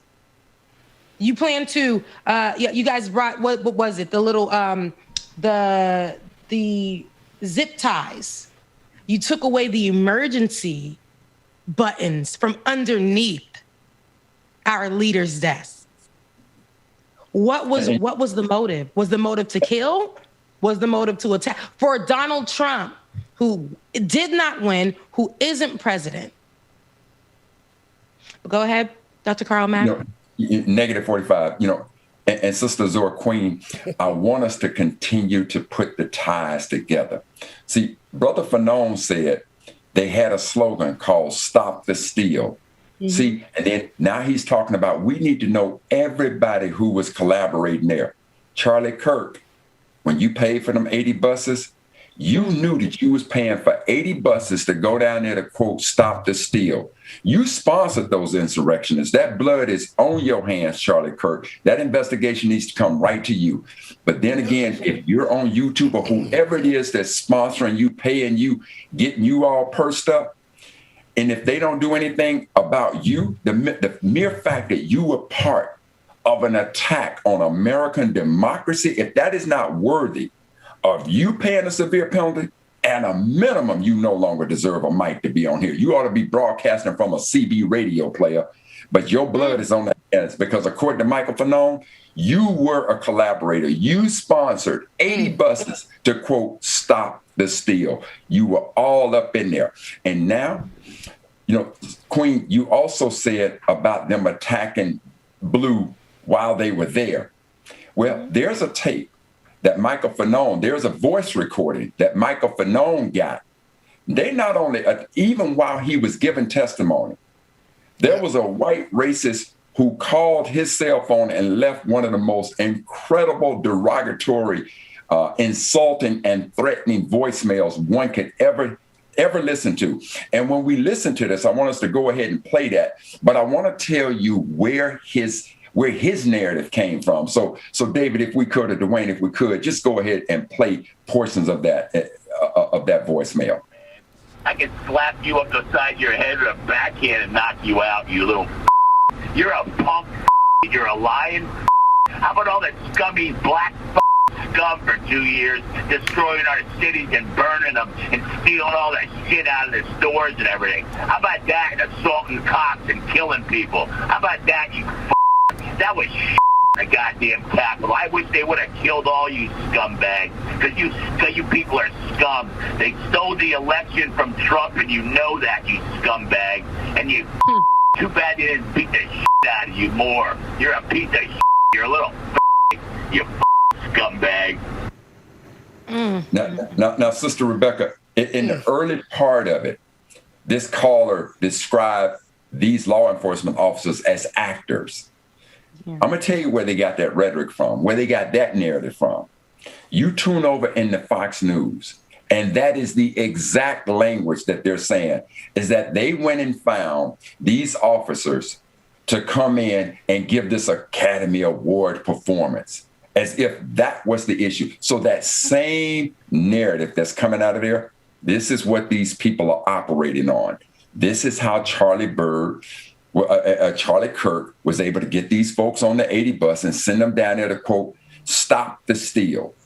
Now Fox News, who should be responsible, they too are responsible for that phone call, because when you look at the rhetoric that they're pushing out and you listen to that message in its entirety, he is basically taken. They placed the fuel there, and they've now inspired him to be the match to light it up. And to your point about all that technology, the FBI should be able to find who, because I doubt very seriously that this bumpkin was smart enough to have used a burner phone. So they should be able to find who made that call and go bring his little punk ass to the table, like it or not. And you know what, Dr. Mack? The reason why the FBI hasn't been able to find anybody, because they're too busy. They're looking in the wrong place. It's not that they're looking in the wrong place. They know what they're doing. But if you look at the rhetoric between all of the officers that are talking, the rhetoric is the people in front of us that we're testifying to are the ones that need to go ahead and admit what the hell you did and play your position and play your part. Because it was some people that's in that damn building that had something to do with all of that. The rhetoric is very strong. Okay, y'all need to go ahead and turn yourselves in. Simple as that. Yeah. And I like the way Officer Fanon slammed that table and said, yes, any of you sitting here who wants to try to change the narrative here, you too ought to be ashamed, not worthy of it, because I don't care how you cut it, but trust and believe that the narrative is trying to be changed as though this wasn't all that. And Queen, I think when you were talking about doubling down, there was a congressional member who made the statement that this was nothing more than, when you look at the footage, this looks like a tour going through the White House. And then he was challenged. And then he said, no, if you're going to challenge me on that, use my exact words. And so the other representative got the paper and read his exact words. And then he said, and I stand by that. Yeah, I stand by the representative you're talking about is Jamie Raskin. He pressed Representative Andrew Clyde out of Georgia on a comment comparing insurrection to a normal tourist visit. Let's take a look at that. And think about that. Yes. Mm-hmm. And those officers said they weren't tourists, they were terrorists. Do you stand by your statement that they were tourists? I would like you to quote my exact statement, not your interpretation of my statement.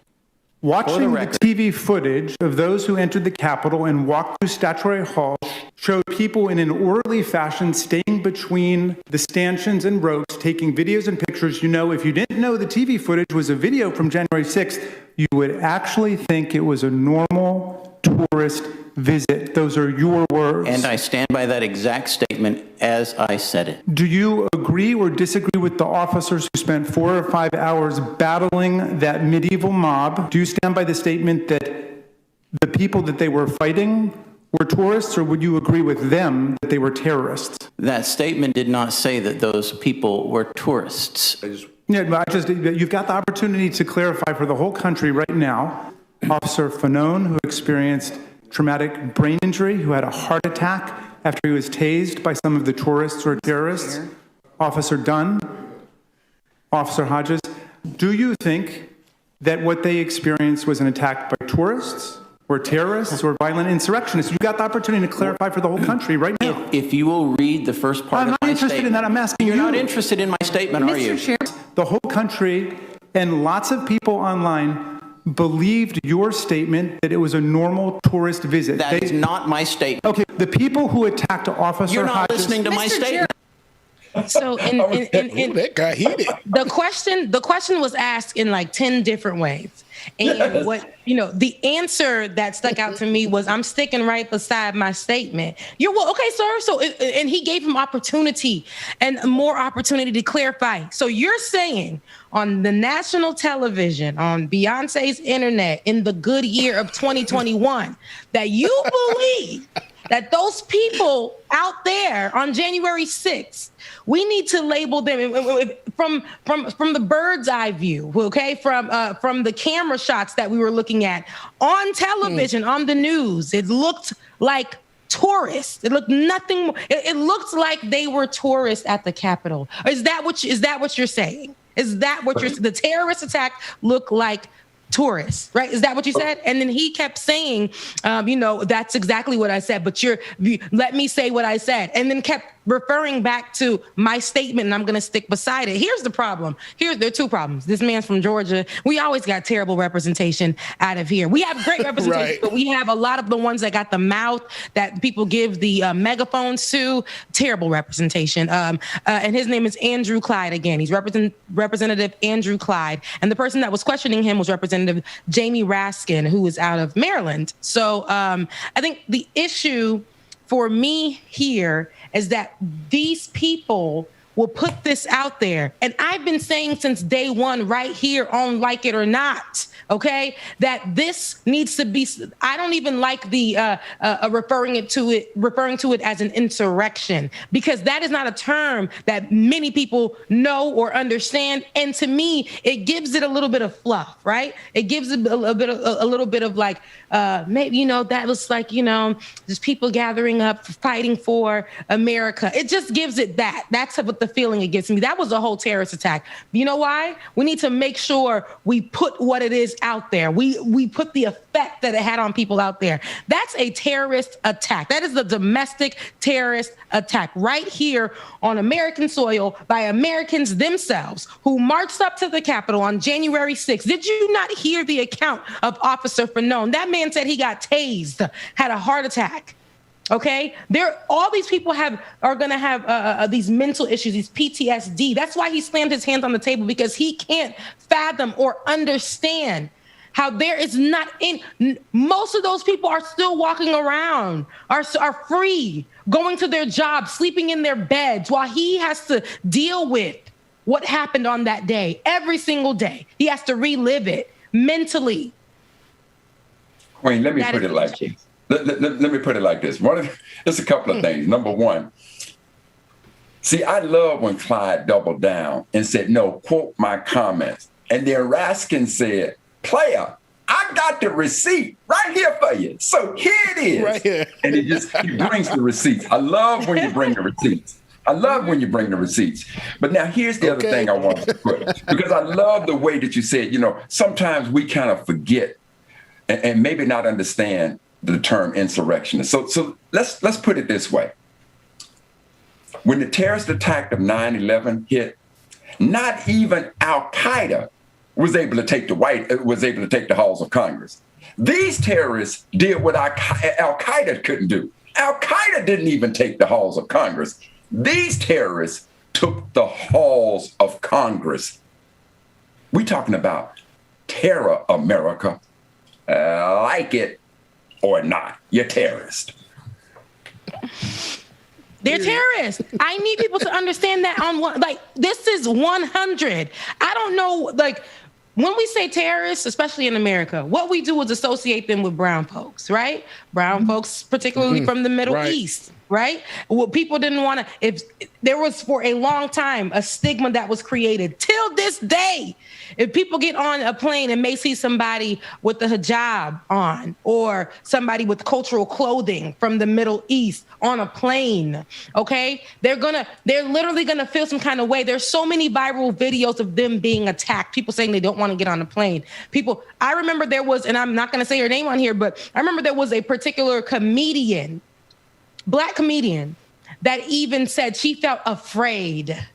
She felt afraid because there was someone from the Middle East on the plane. Mm-hmm. This conversation was created, this type of vibe, this energy was created by America. And they literally, when you think about terrorism, when you think about a terrorist, we just go straight into people from the Middle East. Remember the ban that Donald Trump did with mostly countries from the Middle East, brown folks? Literally, that to me is something that America will always do when it comes to Black folks. Of course, we're inferior. That's us, right? We're ghetto, we're thugs, we're inferior. People from the Middle East are thugs. Spanish people are immigrants, and they're all Mexican, and they're immigrants, and they're coming here and stealing jobs. That's what they do. But Americans will never label themselves what they are, and it's most of those things. You guys are terrorists. You guys are the ones that are thugs, and a lot of you guys probably can't. Ben always says this, which I love. Can't even trace your lineage as far back as a lot of Black Americans in this country. So, let's call a thing, people.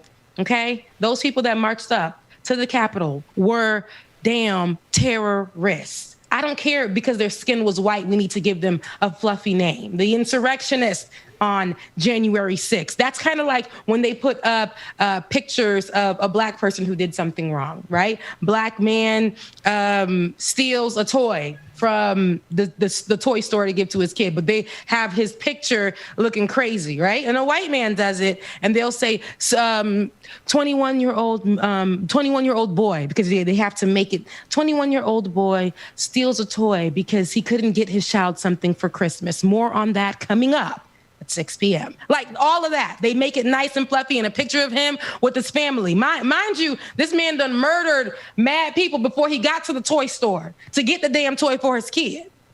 Okay? So that's what we're doing. Now, we're going to call a thing, people, right here on Like It or Not. These people, I always will refer to them as terrorists. Period. And they need to be held accountable. They need all of them. There's room. If there's room for overcrowding these jails, let's go ahead. Add them people to them jails. Add them people to the jails. All right. And Queen, like I said, just think about that. Bin Laden couldn't get there, but Trump and his terrorists got there. Mm-hmm. Bin Laden couldn't do what Trump and his terrorists did. That is about as serious of an attack on democracy, and you could not put it any more aptly. Terrorists, that's what it was. Plain and simple. Let's not dress it up as insurrectionists, and just keep in mind what y'all fools did on January 6th. Al-Qaeda and Bin Laden couldn't do it, but y'all did it. That says a whole lot. It says a lot. It says exactly what it needs to say. Because we're living amongst terrorists. These people have been terrorizing since their inception here in this country, which they stole. I mean, Jesus Christ, like these people have been this way since the beginning of time. If nothing goes their way, if they didn't create it, if they didn't make it, one thing about Black folks, we go out there and we protest peacefully, and we get killed. Okay, we get shot with rubber bullets. We have one of our own, Georgia Fort, who was on the scene. She's one of the on-the-field journalists who have been covering a lot of these protests surrounding George Floyd. This is a mother of three, a wife who has to go home, right? And she got shot up with rubber bullets for covering these protests, for covering these stories. Right. So, but these people, where was the protection on this day? These officers weren't even prepared for what was going to happen. And some other officers literally hid in plain sight and joined in on the terrorist attack. But Queen, you know the other part. You know the other part that is absolutely disturbing behind this is that the Republican leadership, Mitch McConnell and McCarthy, when asked about the testimony of what they are, 100 times out of it, they're going to call men and women in uniform heroes. But when these heroes testified before Congress on something as serious as an attack on democracy, and when they were asked about these officers' testimony, both Mitch McConnell and McCarthy said, I didn't watch it.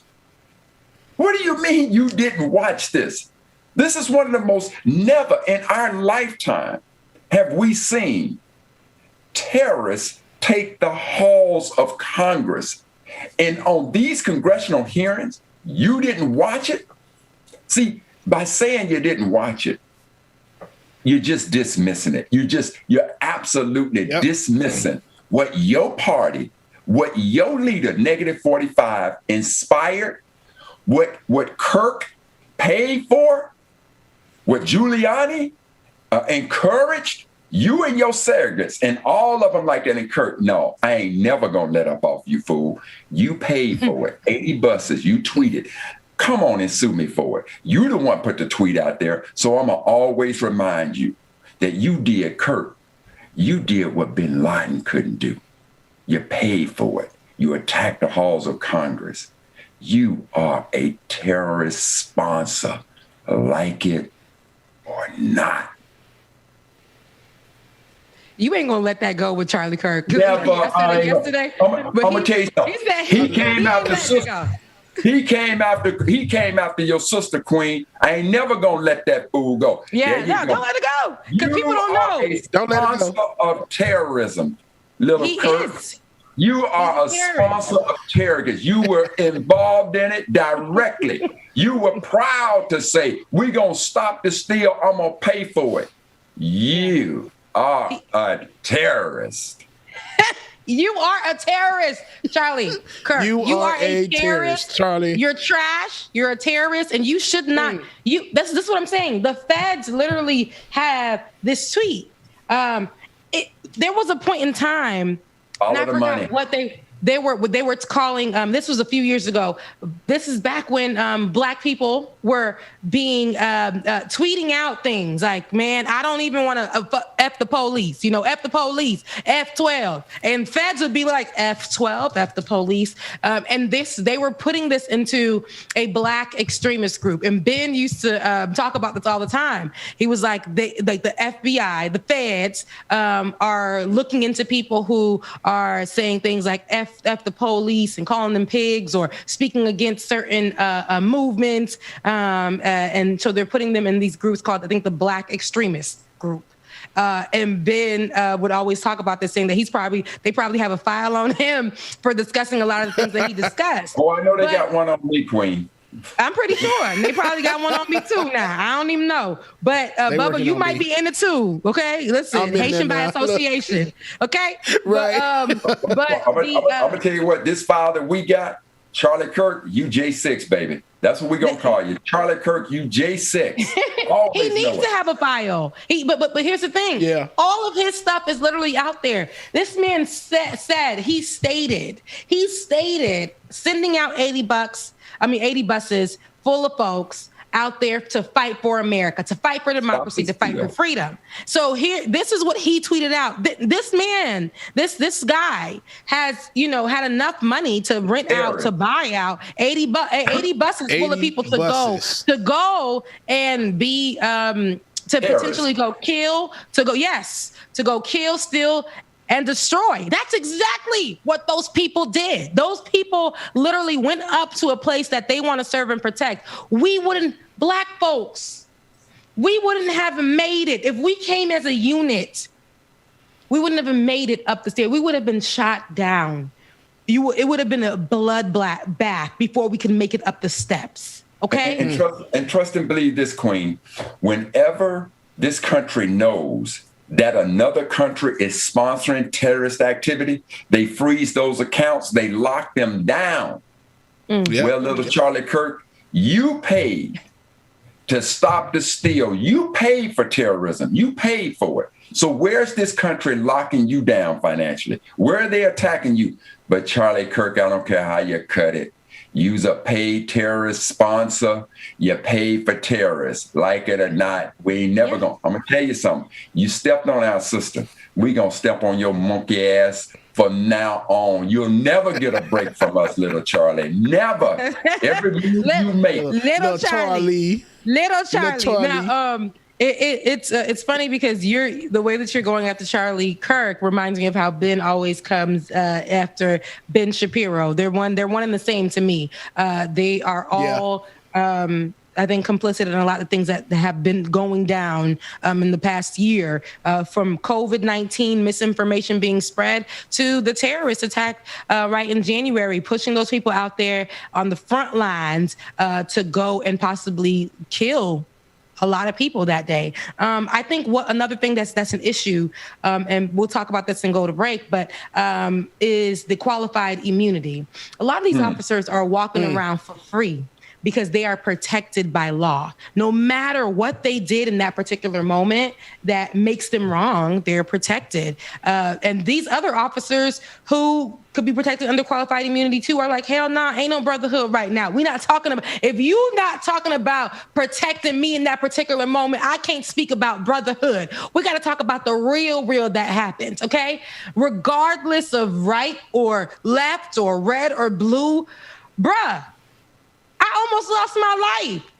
Mm-hmm. Right. And y'all sitting around here as my brothers, as people that said they were going to protect me, but y'all was a part of that. And we need to call it out. We need to say what really happened, because if it's not for our account, the narrative is going to be different in those history books. Okay? We already know what's happening with critical race theory. They don't even want to discuss what happened on January 6th. But they want to continue to keep the lies going about Christopher Columbus. They want to keep these lies going about what truly happened, how Thanksgiving came about. Okay, they want to keep these lies going about the different holidays and what America was really built on. Who really built a lot of these monuments, right? This is what we need to talk about. We need to talk. This is the truth of the matter. And these police officers have seen the light. Okay, they have seen the light. They want to stay on the force, but they want to make sure that, okay, listen. A lot of what happened is exactly what people have been talking about for years. And I've seen it with my own eyes. And I would be doing a disservice to this country as an officer of the law if I don't say what really happened. Regardless of what's about to protect my brotherhood, it ain't about that no more, because they didn't protect me on that particular day. I tell you what, they certainly understand right now. Those officers who testified, for just a moment, but for that moment, during that terrorist attack, you got to feel what it was like to be black since the day we've been in this country. You now understand. That damn right. They didn't give a damn about you. And trust and believe this. And here's what's even more hypocritical and sinister about those members in Congress, McCarthy and McConnell. You always want to talk about the men and women who serve and protect this country abroad, our military veterans. But look at what you and the Republican Party did. First of all, negative 45, just absolutely just disrespected John McCain, a war hero, a war veteran who's saying that he was a coward because he got caught. That's what the Republican Party did. And now today, McConnell and McCarthy, what did you do? See, not only are these members of law enforcement here locally, but a couple of these brothers are military veterans. Where's their heroism now? Why didn't you take the time to sit down and listen to a couple of heroes who have sacrificed to protect and defend this nation? Oh, you were so busy that you couldn't hear them. I'm going to tell you why you couldn't hear those heroes. Because those heroes were talking about what your party did to instigate and incite a terrorist attack to do what bin Laden couldn't do. Your party incited them to go and attack the very halls of Congress. I want to hear what you got to say, Pence. I want to hear what you got to say. When the man that you served number 2 under, the man that you looked at with such adoration, and nodded at everything in affirmation about what he said. I want to hear what you got to say, Pence, about what happened on J6 when they were screaming, lynch Pence. I want to know what you got to say, especially when heroes are telling you what their experience were. But you have a perspective too. And see, this is the hypocrisy of American democracy. And little Charlie, you are a terrorist sponsor. Like it or not. It just cracks me up. It's just like little Charlie. Yes, but all of the above. We can go for days on this particular January 6th conversation, because every time I talk about it, and I love that the police officers called it a terrorist attack, and while everybody else been calling it the insurrection, and I love that themselves that were there said it was a terrorist attack. It's a terrorist attack, people. It's a terrorist attack. You can find a million videos of me, Like It or Not, saying y'all could call it insurrection, but I'm gonna call it a terrorist attack because that's what it was. Bubba, take us to a quick break. We'll be right back after this, discussing COVID-19 for real, right here on Like It or Not. Make sure y'all stay tuned, y'all. Again, my sister Rebecca over there on fire. And so is Dr. Mack, y'all. And I will say Harry Dunn is a tall, fine-ass man. I digress, though. Y'all stay tuned. We're going to drop this gem on y'all, though. Hey. Ooh, baby. It's like the world is on my side. Nothing can bring me down. Right, like 6'7", 7 feet, yeah. Ooh, baby, when we're together, you and I, your touch sends chills down my spine. All right. Laura, you know I don't have no sense. I got love. All right, y'all, make sure that y'all hit that like button wherever you are. Hit that like button wherever you're streaming from. Facebook, YouTube, Twitter, Twitch.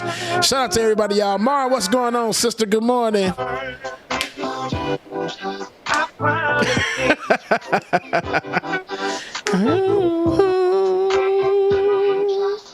And an angel. Breath 1984. Good morning, sir. Good morning. Just to see how your halo shines, baby. Shout out to Ben in the chat room. Ben, what's going on, brother? We miss you, sir. Ben is on the road right now, going to Ohio to do that work, man, with Nina Turner. Be careful out there, brother Ben. We love you, sir. To a new level. It's heaven and I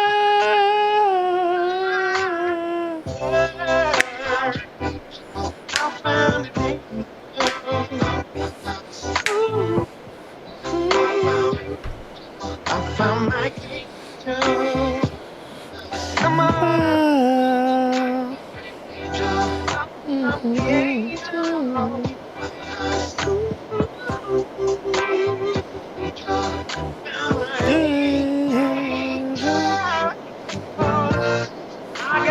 David, I'm coming to you.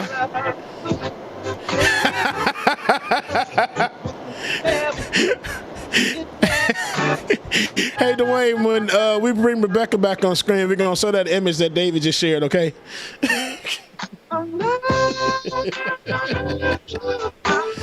Angel. Find an angel.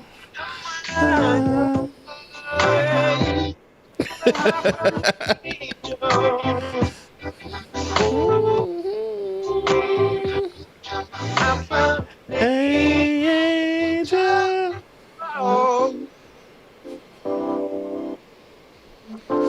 All right, y'all, welcome back to the screen. Our sister from another mister and my brother from another mother, Sister Rebecca and Brother Mac, y'all, Dr. Mac.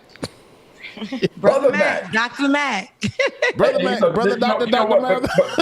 But listen, before we go into the harder stuff, just a little light news. Have you all seen that that they did a story on Richard Williams called King Richard, starring Will Smith? Yes. I did see a clip of that. Yes. Ooh, I heard the trailer was so tough that they already talking Oscar nomination. But listen, I believe, and I want to go inside my humility, but I'm gonna step out in my vanity for a minute.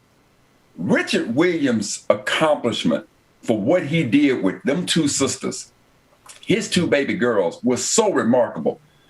DJ, I think you and I could have played that role, and we could have been in that Oscar talk. His story is so phenomenal that I think we could have. Now, Brother Will, I ain't trying to dismiss you. I'm sure you did a great job. But brother, you had a phenomenal story, and I'm so glad to see a story like this come to light. And I can't wait to see the movie to make sure that they did King Richard just. Phenomenal. I can't wait. To see it either. I saw the clip yesterday, circulating through social media, and seeing, at first I'm like, Richard Williams, who is that? The name didn't register to me because the way they just said, a movie highlighting Richard Williams. And I'm like, because, we know Serena, we know Venus Williams, right. So we know that name first. So, but then when they showed the clip, I said, oh, the daddy. Okay. And just, right. I love how they have him. I love how Will Smith really shows the empowerment of Black fathers. Yes. One thing that we don't see much of, which is not something that is, I don't like the way that, social media, societal norm will make this normal to make it seem like Black fathers aren't Black fathering. I don't know, but been since the beginning of time, they've been Black fathers have been Black fathers. So I can't wait to see how this is portrayed and how, he fought for his daughters. He taught his daughters, he strengthened his daughters, he protected his daughters. And I can't wait to see that just play out, because even in that, I think it was a 15-second clip, I was like, oh, yes, Will! Give us Richard! Let us know who that man really was. Like, give that to us. Give us the Black dad. I can't wait to see it. But Queen, let me say this too. Now, just as many didn't know, now I'm in a different category because I've always recognized what Brother Williams, what King Richard was doing, because I remember, and I hope that they accurately portray how hard the tennis world came down on him, talking about he's arrogant and he's so protective and all of these things. But truth be told, he was an absolute prophet. But I also hope that they pay homage to their mother, Orsine, because she was the one, while he was developing them physically within the game of tennis, she was working on that mindset to make those sisters queens so that they can join the ranks. And now we got Queen Azor and the Queen Williams sisters. All right, listen, we all out here. Look, it's a lot of Black queens in sports, Black queens in television, Black queens in social media space. Listen, we out here, and there's a lot of Black kings in all of those spaces as well. Listen, shouts out to our guy Dwayne, who's in the background, Black king, who makes sure that we are together. Shouts out to Benjamin Dixon, our Black king, who was on the road now, taking a chance, because y'all know he's scared of COVID-19, but he's out here in these streets, about to go work it and get our girl Nina Turner out there at a congressional seat. And, we got you, Dr. Carl Mack, who's been introduced to us, who taught us a lot about Black history just in the short time that we've known you. And we got you, Black King, Mr. DJ. I even got the crown behind my head. You see? It's always on top. It's always sitting right up in there. It's always on top. Mr. DJ. You give us everything that we need every day. You give us that balance. It's a lot of us out here. Listen, I want to make sure that we continue to change the narrative when it comes to the conversation about who we are in these spaces, because we're all royalty, but we all have our gifts and how we can share it to the world. There's things that I don't have that you have, Dr. Carl Mack. There's things that you have, Bubba, that I ain't got. I just ain't got it, right? I ain't got it. There's things that Ben has that I ain't got. Okay. But Queen, I'm gonna say this now on behalf of King DJ and King Carl. we like the things you got that we ain't got. Oh, God. This is not the some of them anyway. Oh, my bad. And before we go on, and we also gonna recognize that we got a king from another family, King David. Welcome to the family. King David. Look, David, I know he was over there like, I know I'm not black, but, Rebecca, I'm here too. David, okay? David. But he's still a king. We know he's still a king. We love you, David. For you to sit through all of this, because, a lot of people like to be like, all they do is talk about white people. Well, we have white people that work with us, for us, around us, who help us out every day. We love them. I mean, it's just like, if he understands the conversation, I don't know why it's hard for a lot of you guys, or I don't know why you guys take offense to things that's true. David is a whole white man. White.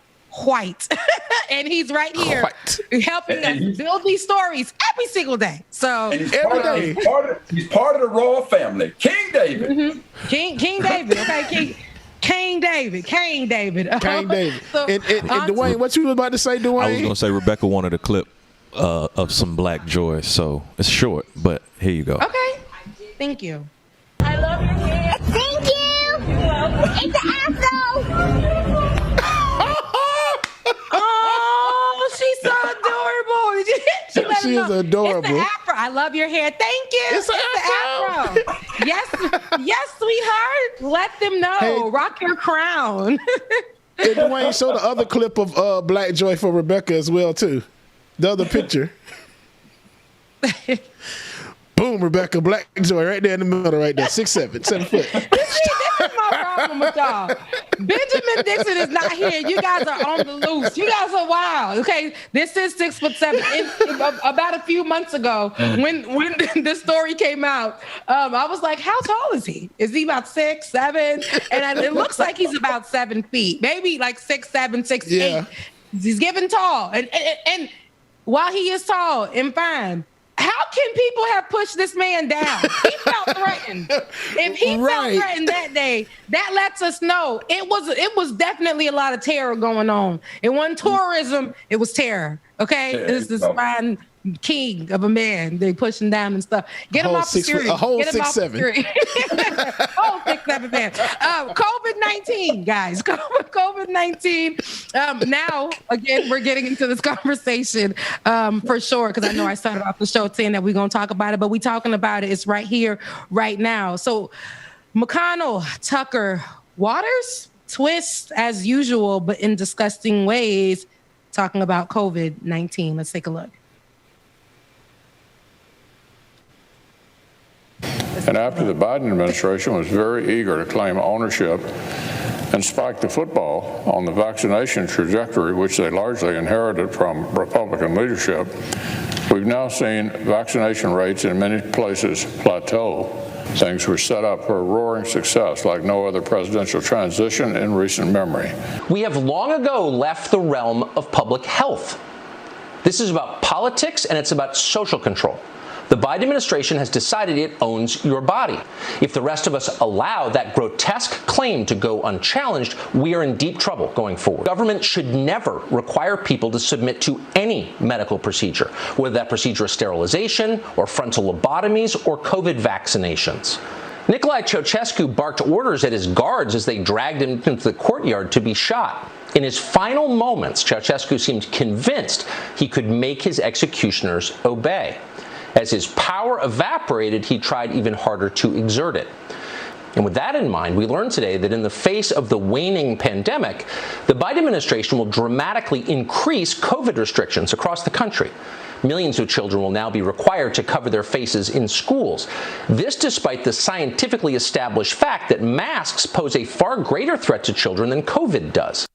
The American people are either scared, confused, or annoyed now. Now no one knows what's going on. It's just too confusing for the American people. If you have deaths that are not rising, actually deaths continue to fall, and if cases are going up a little bit, if you're vaccinated, that's not your problem. But to slap a mask on your face because other people are not vaccinated, that doesn't make any medical sense. And to now mandate vaccines for federal employees when 2/3 of blacks and Hispanics have not been vaccinated.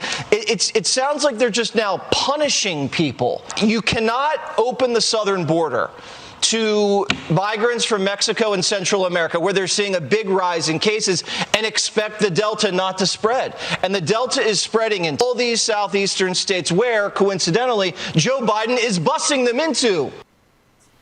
Did he say, did I hear that right? Because I feel like it just went in one ear, out the other. Did he say open the borders of Mexico and then the Delta variant starts to spread? Is that what he said?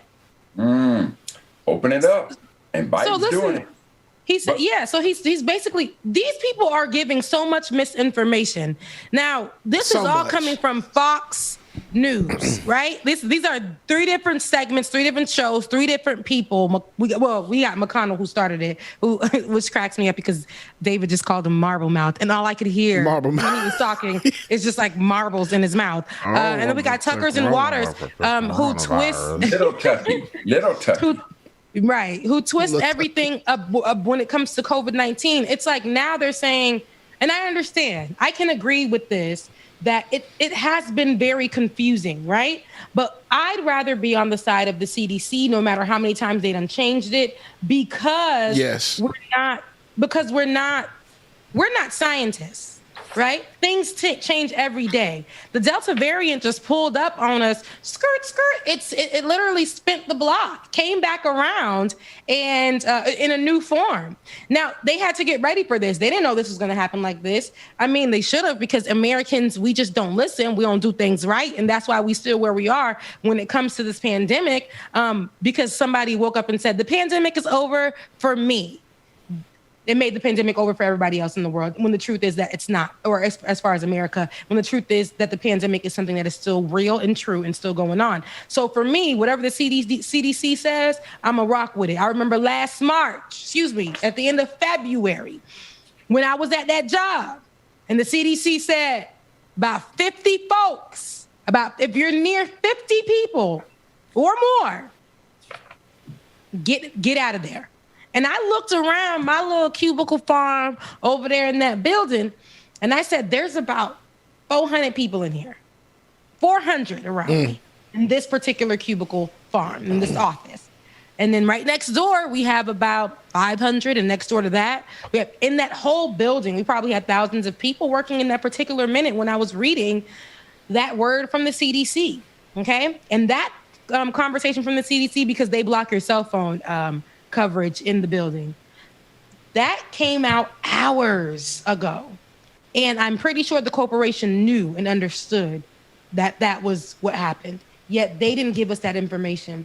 They wanted to see if the CDC was going to change something. But to me, I was like, I heard 50. It's about over 200 people in this room. I'm out of here. I left. So if the CDC tells me again, Rebecca, you need to put on mask as an American in America, and any stores that you go in, you need to put on your mask, even though you are vaccinated. What am I going to do? Put my mask on, because I believe that I didn't get COVID-19. Probably had it sometime in 2019, though. I don't know, because I was a little sick. But I didn't get COVID-19 during this whole pandemic because I kept my mask on. And everywhere that I went, and I've made sure that if I did go somewhere, I sat at home, took my 2 weeks off, tried to monitor myself. I didn't go see my parents forever. It was a lonely experience, but I made sure that I took care of me because the CDC told me to.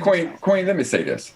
When they say things keep changing, please let us understand this is a virus. It is a live organism, and it is going to do the same thing. It's going to try and protect itself. So when COVID came out, and then we started figuring out a way to attack it, then it mutated into something else to try to preserve itself. So yes, it is going to change.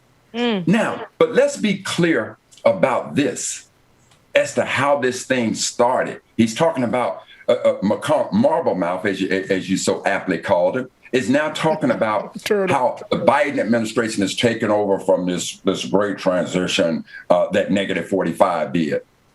History is very important. So if you don't mind, Queen, let's just go through just a brief history lesson, okay? May 2018, Negative 45 comes in. What's the first thing he does? He disbands the plan that was put in by 44, beautiful 44, by taking away the White House pandemic response team. January 22nd, 2020, negative 45 says, we have it totally under control. It's one person coming in from China. It's going to be just fine. 2 days later, negative 45 doubles down and says, I want to just praise China for doing a wonderful, wonderful job. As we know later, he starts calling it the China flu. On February 10th, 2020, negative 45 says, I think the virus is going to be, it's going to be fine. Then he comes back in that same day and says, by April, in theory, it's going to get warmer and it's miraculously going to go away. February 24th, negative 45 says, the coronavirus is very much under control in the USA. Oh, and by the way, the stock market is doing very, very good. Mm-hmm. Then he comes back 2 days later and says, of the 50, we only got 15 cases in the United States. And within a couple of days, it's going to be down to zero. See, so now that I want the Republican Party, Mitch McConnell, I want you to remember, because we have not forgotten what your party did in mishandling this. You turned this beautiful ham sandwich into a soup sandwich. That's what you did. Like it or not, that's what you did. And now that this thing is out of control, keep in mind what Biden said by the time he came into office. Biden says, by the time my first 100 days is up, I want to have at least 100,000 people vaccinated. So all the efforts, while negative 45 was putting bleach in his veins or telling people to put bleach in their veins, I watched the beautiful Obama, beautiful Michelle Obama, President Biden, beautiful Sister Harris. I watched all of them put the vaccine in their arms. While beautiful Obama and Sister Obama were wearing masks and Biden and beautiful Harris were wearing masks, I'm hearing you tell people we don't need masks. So there ain't no wonder why all the hot spots are in states run by Republicans who have said for the longest, who is America to tell me that I got to inject myself with a vaccine? Who is America to tell me that I have to wear a mask? It's the same damn American that told you that before your kids go to public schools, they better be vaccinated. You dealt with that. But because you done screwed this shit up so bad, now all of a sudden you want to make it a political issue versus a humanity issue. Like it or not, we keep in track on history with you, negative 45, and this soup sandwich that you done made with this current pandemic. Yes. Oh, and by the way, before I leave this subject, let me remind you, little Charlie, you paid for terrorism. Yes. Listen, little Charlie. Okay, little Charlie. Little Charlie. We not forgetting little Charlie. You paid for terrorism, and on every segment, we gonna let you know. We're gonna let you know you paid for terrorism, and you should be going down. But as far as COVID-19, we have these leaders, like you said, Mitch McConnell. We have Tucker Carlson and Waters, whatever his name is, all working for Fox News. Mitch McConnell, who is a leader in itself, tells us all these people giving us misinformation when it's covering COVID-19. But like you said, taking it back historically from us going into the pandemic, from us getting information surrounding the pandemic, there is a big difference in how all these people were handling the pandemic. So seeing Donald Trump and everything that he did and everything that he was saying and how he tried to downplay COVID-19. And then seeing Biden come in, and as much as I don't like his politics, some of his politics, the Biden-Harris administration come in, and they said, listen, within our first month, this is what we need. We need you to get vaccinated. This is what the CDC is saying. This is what we're going to follow. We're going to give Fauci back the megaphone and actually listen to what he's saying. These things have happened since Biden has been in office. So it has been something to see with these two different administrations, the leadership, and who's taking it serious when it comes to this, when it comes to COVID-19. And now we're hearing the Delta variant. And now we're hearing the Delta variant. Go ahead. Help me to understand one thing, though. I know that we can talk about it, and we clearly see the way the Republican Party has dealt with this situation. But now let's bring it home. help me to understand how the data is showing, based on the pre-existing conditions, the way that this virus has impacted our community. Help me to understand all the reasonings. And again, I get the historical legacy of the Tuskegee experiment. I get that. But how is it that our people are still adverse to taking the vaccine when we're constantly talking about the death toll rise and this new variant coming out? Why are we still stuck on a conspiracy theory that they finna inject some type of tracking mechanism? They already got a tracking mechanism on you. If you got a credit card, they're tracking you.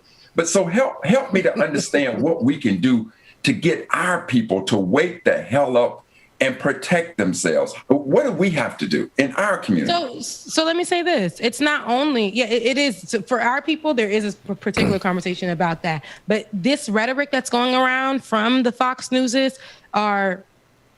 they also mutate on social media, and they'll go in and with the woke folks, like I know we joked about it on here, but they'll go in and mutate and become something else. Literally Rachel Dolezal situation and be like, okay, black folks, the same conversation and the same narrative that's happening in the white space, it'll just happen in the black space and different, with different wording and things like that. But same thing. These conversations of conspiracy theories for white folks not getting the vaccine is the same thing happening in the black community. I literally watched on one of the biggest social media platforms on Instagram, which is the Shade Room. I'm Shade Room. I'm out there all the time. Okay. So, and I go through the comment section when I look at prominent news stories being placed on there to see what our black people of all ages are saying.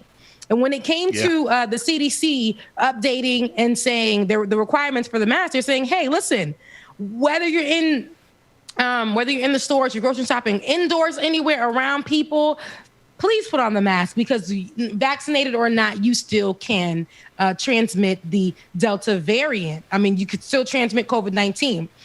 Everyone in the comment section literally was saying, and this is ignorance, although the information is literally there, has been said time and time again. Everyone in the comment section is saying, see what they doing? The government know what they doing. They over here putting out this information knowing they wanted us to get vaccinated. Now they telling us to wear a mask. So is it get vaccinated or not? They're creating that kind of rhetoric out there. Then you have the ones that are saying, now they're telling us to wear a mask, but they wanted us to get vaccinated to put a tracking device in us. Saw that comment. Then they said, so what is it? Why are you guys giving us, why is the CDC giving us misinformation? I thought if we get vaccinated, we wouldn't get sick. Now they're telling us that we gonna pass it on. But that's the thing. That was never said. It has been said since the time and time again of talking about the vaccine.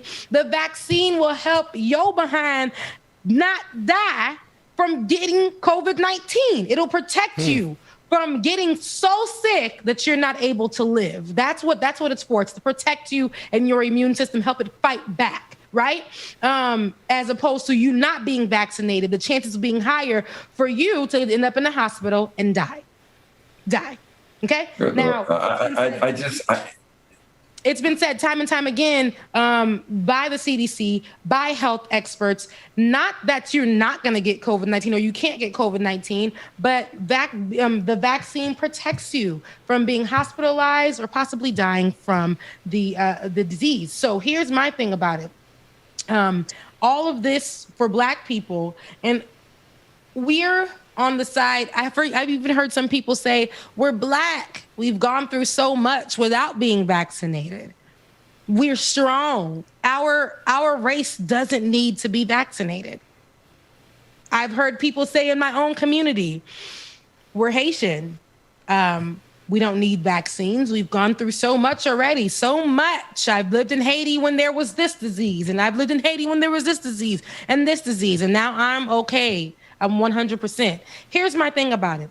If you're not going to get vaccinated, that's one thing. It's okay. if you understand what vaccines are for, maybe you have a fear of getting vaccinated, maybe you have a pre-existing condition, there are those things that tie to it. But do not go out there and help spread the misinformation and say that Black people, because of us being Black and melanated, we don't need to get the vaccine because we're protected, or because we're our nationality is some other one, like, being a Haitian or African, we're strengthened, in that way, we're tough, we're made tough, so we can't get COVID-19. Yeah, I know Haitians who got COVID-19 and have passed away. Close people to me that have passed away. I know Africans who've got COVID-19 who have passed away. I know people here in Atlanta who went to big events, and who've gotten COVID-19 and who were close to death. I know somebody just recently, I was just talking about a girl who makes money from doing online activities all the time, who goes out, and she said she wasn't going to take the vaccine, which is fine. Yet she didn't take the precautions, though. She was out every day maskless. Now she is saying that it's hard for her to breathe and she can't break this fever from the Delta variant. So it's one thing not to be vaccinated, but if you're not going to be vaccinated, also follow the precautions for unvaccinated folks under the CDC guidelines. Stay your ass at home, wear your mask when you go into the stores. Don't be around mad people. Save yourself so you can save other people. That's what that's about. So if we have to shut down for Black people to be safe, okay, let's do that, because we're not getting it. Let's do it. It's not only us that's not getting it. It's white folks who are not getting it because of the misinformation that's being spread, but it's also us, Black folks, and the way a lot of these stories are being placed online. I looked at another popular page who confuses people too, because one day they're like, go get vaccinated, this and that. But then the next day it's like the headlines are very confusing and it's saying this vaccinated person has the Delta variant. And those kind of headlines give the people like the whole option to create the whole rhetoric of, you see, even vaccinated folks can get it. But that was never the story. They've always said vaccinated folks can get COVID-19. But see, can get the Delta variant. The other thing too, Queen, is what we have to continuously do to remind our community. Remember when COVID first hit, the scientists with the best research that they had to date said that this attack of this virus is primarily impacting the elderly. And when they said that meant to young people, we could just go out and do what we want to do. And so remember what happened down in Florida. Spring break went on just like nothing ever happened. And then all of a sudden, the scientists started realizing, hey, wait a minute, it's not impacting young people yet the way it's dealing with the elderly. However, as a young person, you could be asymptomatic and you can be a carrier of it and take it back home to the elderly. Well, now because of the mutation, look at what the reports are coming in now, that this new strand, this Delta variant, it's now attacking children.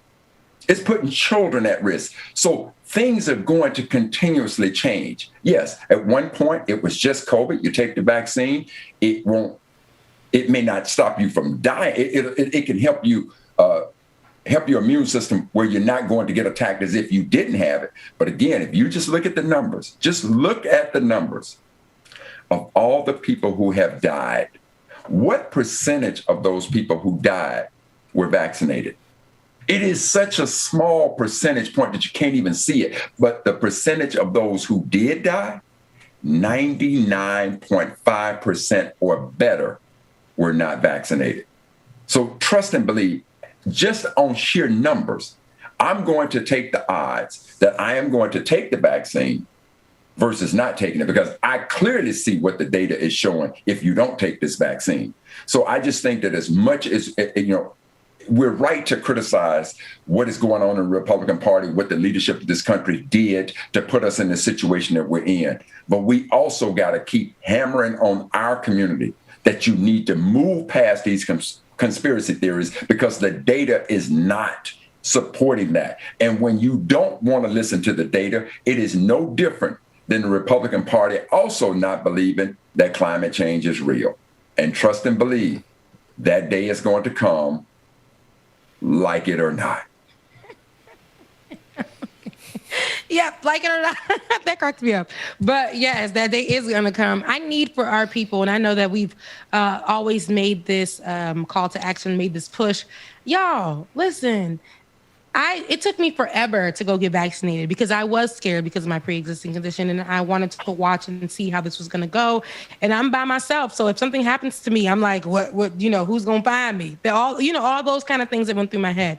But even after the fact, I still go out and I go into the world as if I'm not vaccinated, because at the end of the day, we can still pass it on. Please understand, if you are not familiar with the guidelines, go get familiar. It's okay. It's going to change. Just like Dr. Max said, this disease changes, right? It finds its way to mutate itself to keep living on. So the CDC will find ways to continue to help us save ourselves as this disease changes. The guidelines will also change. And also, as we don't respect the guidelines, we're going to have to walk it back a few times to square one.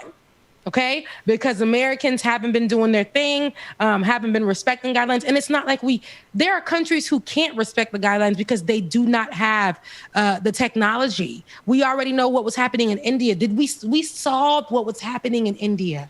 We saw that. It was terrifying to see. There are places in Haiti that they don't even know what COVID-19 is. They don't got the knowledge of that. And they don't have the means to getting the vaccine, and even if they don't have the vaccine, they don't have the means to mask. They have to be out every day. They don't have the option not to be out every day because they got to feed their kids and all that, right? Now, us in America, who has been given the options in some cases, at least when it comes to getting vaccinated, or wearing our masks daily when we go out, or keeping the people that we're around to a small number, and quarantining ourselves for a certain amount of times, if we're not going to get vaccinated, all of those, if we were to stick by those rules, if we weren't if the cities that we were in too, if our leadership, I know that this goes into an economical standpoint where a lot of these people are capitalizing on the fact that so many people are home in these towns. So they've opened up. We've had the All-Star games here, and everybody then came to Atlanta. And I'm pretty sure a lot of people left sick as hell. Okay, there was a lot going on in that particular time because our leaders had to fight. And some of them lost those battles. We saw the Atlanta mayor fight to keep things shut down for a minute or keep the mask mandate up, and was battled out by the governor of Georgia and to remove that and make it not mandatory. You see what I'm saying? So there was a battle all up and through here. But us as a people, we need to do what we got to do to protect and save ourselves. And think about this, sister. Queen, let me say this. Since you talked about other countries, when this pandemic hit, the experts also said that the way that it's going to manifest itself in America is far different from the way that it's going to manifest itself in the country of origin. In this case, we're talking China. We all agree that that's where the virus originated from. Well, there's two different forms of government. In China, it is a communist government. In America, there's a democracy of personal liberties. So in China, they got through this a lot quicker, even though that's where it started. Why did they get through it so much quicker? Because in that communist government, when they said don't come outside, they meant don't come outside. That meant that if you were on the streets in China and the government shot you, they told you. That is what happens in a communist society. They can dictate you don't have the type of personal freedoms that you have in America. So now you take us in America. We can simply ask you not to go outside, because the moment that we start trying to tell you what to do, which is what the Republican Party is doing now, you can't mandate that I get vaccinated. You can't mandate that I have to wear a mask. Well, see, in China, they mandated it. And guess what? In the country that it originated in, they are so far ahead of us. They're not dealing with the issue the way that we are in this country. Like it or not. Yeah, exactly. In other countries, and yes, the China, where we have all agreed that it came from, or originated from before it got to the U.S. Listen, there are other countries also who we've seen during the pandemic, during our time of quarantine, when we didn't have enough knowledge on what was going on. We saw those people quarantining and just fine. I mean, I know it is a time that a lot of people were going crazy, but it was also a time to be like, talking to your neighbor from across the way or just sitting in your own space. And they sat there for a minute.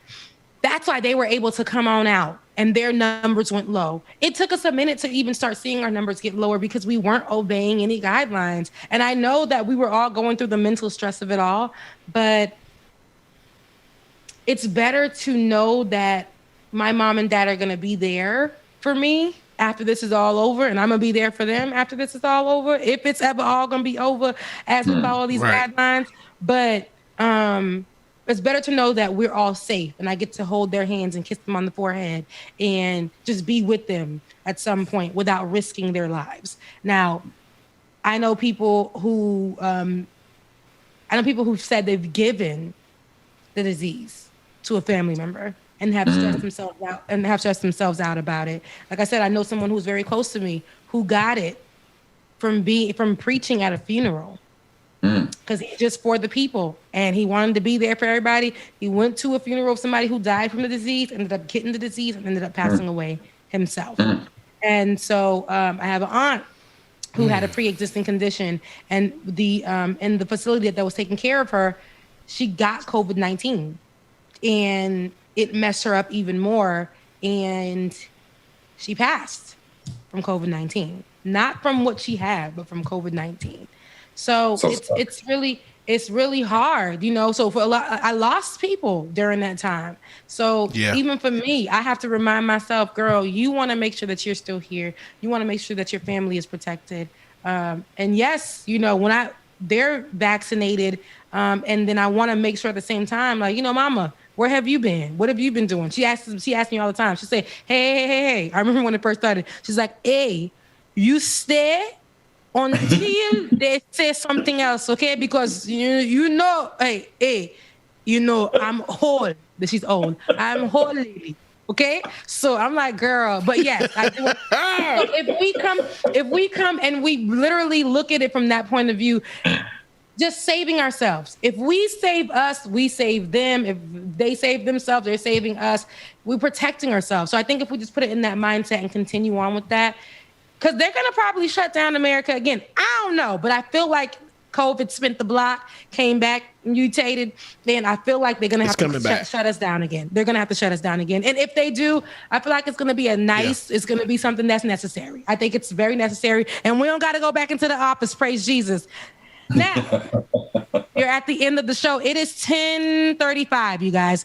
Got to get ready for my corporate job. I know you do too. Now, we can't be like Dr. Carl Mack, but one day we will. Okay, one day we will. And we'll be here rocking with y'all. We'll be here rocking with y'all for as long as we want. Okay, but we're at the end of the show. I love you guys. Mean it. Shouts out to Simone Biles. Shouts out to Naomi Osaka. Shouts out to every person who has taken the day off from work for mental health, but who was afraid to say that they took it off for mental health and just said it was something else, like their kid was sick, and had to ask God for forgiveness because they were too ashamed to say that they were taking a day off for mental health. Listen, your mental health matters.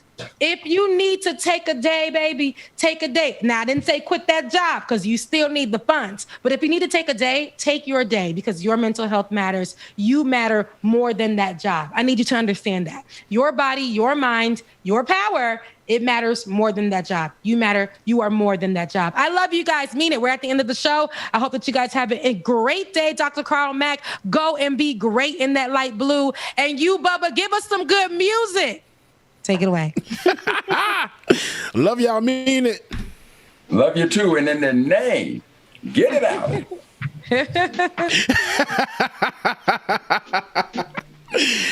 All right, y'all, that is going to wrap it up for us today, y'all. We hope y'all have enjoyed the show. Shout out to Brother Ben. We will see you tomorrow. Be safe on that road, sir. Shout out to Georgia Ford on the clock with her. Dr. Matt, thank you for always coming through and dropping that knowledge and all of that good shit on us. We appreciate you. And shout out to my sister from another Mr. Rebecca. Love you, sister. Shout out to Dwayne and David as well, too, in the background, always holding us down and making us looking damn good and keeping us abreast with all these stories, y'all. We appreciate everything y'all do, man. And shout out to all our supporters, the fans, Patreons, everything. We love y'all. We mean it, y'all. Patreon.com/likeItOrNot. Patreon.com/likeItOrNot. Your boy DJ Exclusive is out. We'll see y'all tomorrow. Deuces. We can touch the sky. It's a natural high. No one more right.